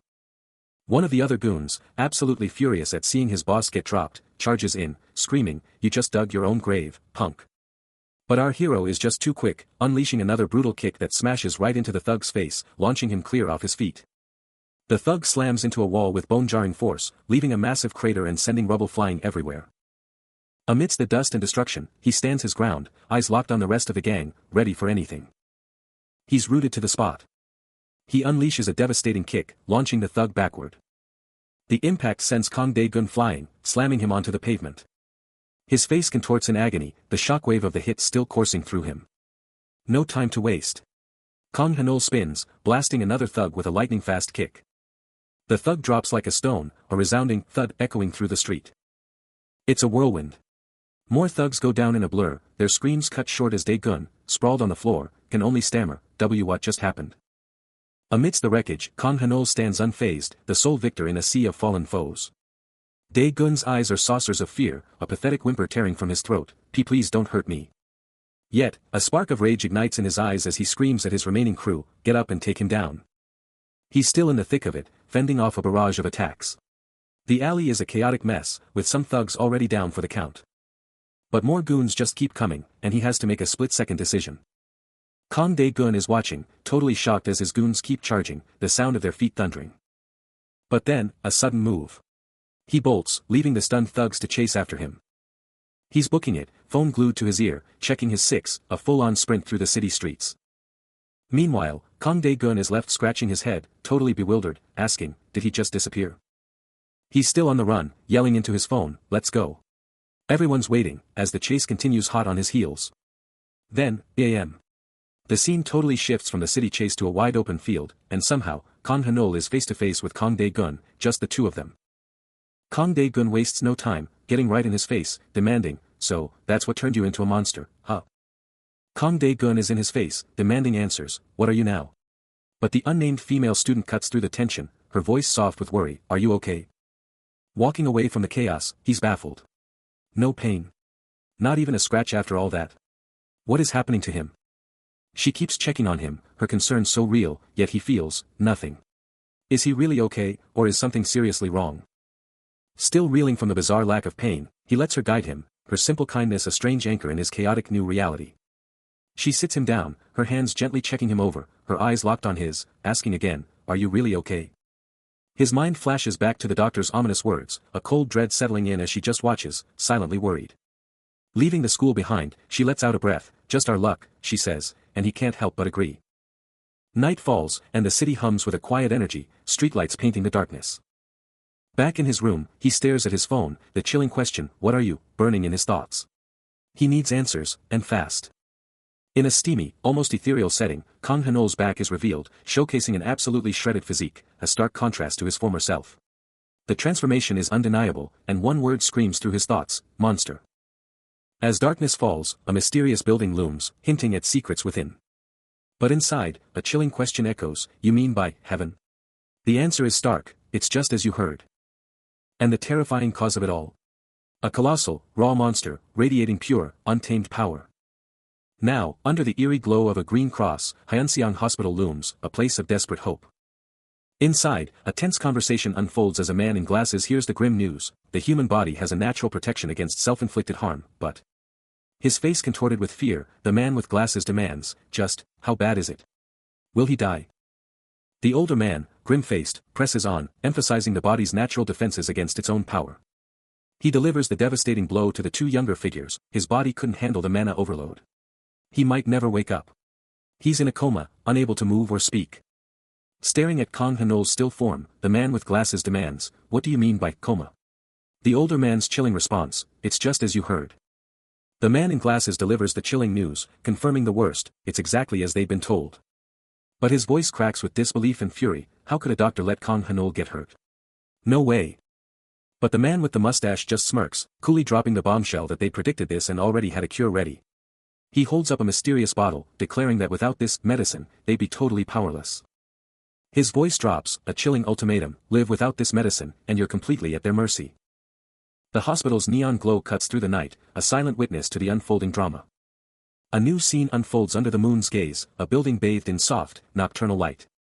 Kang Hanol, back on his feet and looking sharp, strolls with his crew, when one of them busts him, Jim now. After getting discharged. What gives? His gaze drifts, lost in thought, mulling over the heaven that's about to descend, all thanks to that mysterious medicine. Outside a women-only establishment, a chilling thought hangs in the air, who could be so foolish as to leave this place vulnerable? Then, a piercing scream rips through the silence, shaking the very foundations of the building. Just as the scream dies down, a sharp-suited figure steps into view, his arrival sparking a single, urgent question, what was his game here? He strides forward, cane in hand, a silent question burning in his mind, why was he even here?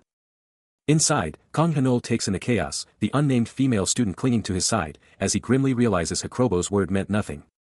Suddenly, Kang Dae-gun steps out, his voice dripping with contempt, demanding to know why Hanol, the supposed new leader, was acting like such a coward. Hanul's eyes fall, his voice a bitter whisper, confessing his weakness, his cowardice, and the crushing weight of his past helplessness.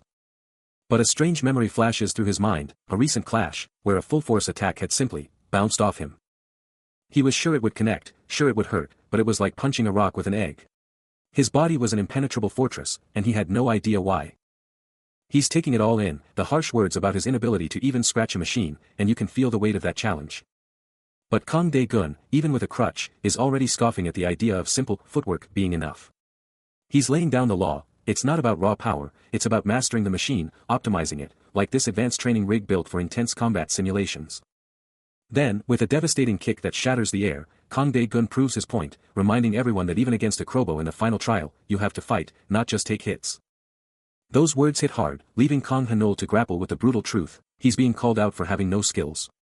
The unnamed female student, her face a mask of concern, can only voice the same fear, wondering if he really has nothing to offer. Kang Dae-gun keeps hammering it home, you have to fight to survive, especially when you're up against a monster like Hakrobo, whose power is just insane. With the student watching, Kang Hanul's eyes drift, a silent question hanging in the air, is there truly only one other path to victory? Still reeling from the last showdown, Kang Hanul's mind is a whirlwind, grappling with the sheer impossibility of it all. Before the action abruptly cuts to the exterior of the East Welfare Club, setting the stage for the next intense encounter. Inside, Kang Dae-gun is chilling on a couch, his eyes locked on Kang Hanul, who's still deep in his own head, with a silent bodyguard looming in the background. A TV screen nearby flashes a live broadcast, but no one's paying attention to the static. Kang Dae-gun then leans in, his voice dripping with challenge, telling Hanul he's only made it this far because the fights were short, but a real fight is a whole other beast. Hanul just lets out a small, almost mocking sound, still refusing to meet his gaze. But Dae-gun isn't done, his voice turning ice cold, laying down a challenge. If Hanul wins, his money and seat are on the line. He finishes with a chilling threat, telling Hanul to watch his mouth. Kang Dae-gun, lounging on the couch, throws down the gauntlet, practically daring his opponent to find this challenge anything but epic. Meanwhile, Thug A, grin spreading across his face, is hyped, announcing that this just made the whole spectacle worth every second, and he's ready for the show. Kang Dae-gun is still running his mouth, hyping up the match, but in a flash, Kang Hanul unleashes a lightning-fast attack, dropping him like a sack of bricks before he even knows what hit him, leaving the other thugs absolutely stunned. Thug A's jaw drops, his eyes wide with pure shock, barely able to stammer out a disbelieving, what the hell? His mind still trying to process the instant knockout, he can only wonder if the match was over before it even started, leaving everyone on a massive cliffhanger. Beneath a vast, open sky. The city sprawls below, and high above, two figures stand, one of them questioning. Can this actually work? Kang Dae-gun, his mentor, fixes him with an intense stare, laying down the law, forget everything else. Focus on footwork, then unleash that fatal blow. A mocking grin flashes across Dae-gun's face as he taunts, oh, where's Tae-shik when you actually need him, huh? His gaze sharpens, a memory flashing through his mind. Then, turning his attention back to Hanul, he comments, you know, you've actually changed a lot since I last saw you. Right? His tone turns cutting, a brutal reminder of Hanul's past. You were nothing but a maggot when I first laid eyes on you in that alley, and it was the same at the match. He's on the line, phone pressed to his ear, a deep contemplation etched across his features as the conversation unfolds. A quick adjustment of his specs, and he's deep in thought, questioning his own nature, why he's not the type to just shed his inhibitions. He recalls his old self, a mind plagued by self-inflicted torment, legs shaking, unable to even face the world without his protective lenses. But then, Kang Dae-gun's voice hits hard, questioning him, demanding if his past failures don't stick with his newfound power, calling him lucky for surviving countless beatings. Face to face on a towering balcony, Hanul takes it all in, the urban sprawl a silent witness below. His eyes ignite with fierce determination as he states, he's got an apology to deliver, no matter what it takes. And after that, only one rival stands in his way. Back on the phone, he challenges, wondering if his footwork, even after a short break, is still up to par. The school building, a silent sentinel, awaits. High above the city, a massive building with a bold sign dominates the skyline. And inside, the atmosphere is tense as a man lounges on a couch, another figure standing watch in the sleek, modern interior. A massive monitor on the wall flashes with cryptic data, setting the stage for their intense conversation. Kang Dae-gun, with a predatory glint in his eyes, observes that despite someone's massive improvements, they're still getting crushed in the fight. His subordinate, Thug A, grunts in agreement, confirming that victory won't come easy for their side either. Dae-gun, a smirk playing on his lips, ups the ante, suggesting it would be far more thrilling if they gambled their very lives for victory. Thug A's eyes widen in shock, immediately snapping back with a furious, watch what you say. But Dae-gun just brushes it off, finding the idea of such a brutal, high-stakes match utterly fascinating. He then declares, with a chilling smile, that he absolutely must witness this epic showdown himself. Kang Dae-gun looms over his subordinate, a chilling smirk on his face, clearly enjoying the chaos, as the other guy nervously wonders if they've bitten off more than they can chew. Unseen by the two, a camera captures every brutal second as Kang Dae-gun unleashes a devastating blow, blasting Kang Han-oh backward in a shockwave of crimson power. The sheer force of the hit twists his face into a mask of agony, his eyes slammed shut against the crushing pain. Just moments later, Kang Dae-gun stands victorious, towering over the utterly crushed Kang Han-oh, who's out cold on the floor. The whole brutal beatdown is playing out live on a smartphone screen, a silent, shocking record of the fight's lightning-fast end. A crowd of students stares, their faces frozen in pure shock and disbelief, one of them barely managing to choke out, "What?" Close by, two more students are slumped on a bench, one of them whispering, "Did he actually lose?" The arena's wide shot leaves no doubt about the outcome. The brutal match finally ends, leaving an onlooker absolutely stunned, barely able to process the outcome. Kang Dae-gun, the undisputed victor, stands tall over his defeated foe, taking a moment to catch his breath after the intense showdown. The shocked observer, still processing the sheer brutality, can only whisper in horror, convinced it's all over, that he's dead. But hold on. The nightmare isn't over for Kang Han-oh, whose eyes suddenly burst open in pure, unadulterated terror. And just when you thought it was over, Kang Dae-gun unleashes another merciless assault, slamming a devastating blow into the already defeated student. A brutal, crimson flash explodes with the sheer power of the impact. His body contorting in an unnatural, sickening way under the relentless barrage. Sending him absolutely soaring across the floor, a desperate, choked gasp tearing from his throat. His face, already a mangled mess, now absolutely gushes with blood, a horrifying testament to the savage beating he's enduring. He's launched through the air with an absolutely brutal impact. Crashing to the floor as his attacker stands over him, ready to deliver another devastating blow. He slides down the wall, barely clinging to consciousness, blood already staining his lips. He's shaking, barely on his feet, his body shattered but somehow still refusing to fall. Meanwhile, a student records the whole thing on her phone, her face a mask of pure horror, utterly unable to comprehend the sheer brutality unfolding before her eyes. She gasps, the realization hitting her, it's completely over, his defenses are absolutely gone. Afterward, chilling out on a bench with his crew, even the thug confesses he thought the beatdown was going to be fatal. But the main aggressor, still looking intense, can't shake this weird feeling that something is seriously off, like his opponent isn't even human. But even with that unsettling thought, the merciless assault just keeps going, kick after brutal kick raining down on the helpless figure. Kang Dae-gun's face twists in pure frustration, his voice dripping with disbelief as he can't fathom how his victim is still standing. He towers over the battered Kang Han-oh, the relentless assault showing no signs of stopping in this grim, empty hall. A chilling, predatory grin stretches across his face, revealing a terrifying new resolve. But then, a rapid tat-a-tat of footsteps cuts through the silence, a lightning-fast blur closing in. Before Kang Dae-gun can even blink, a figure in a white jacket unleashes a devastating flying kick, connecting with explosive, bone-jarring impact.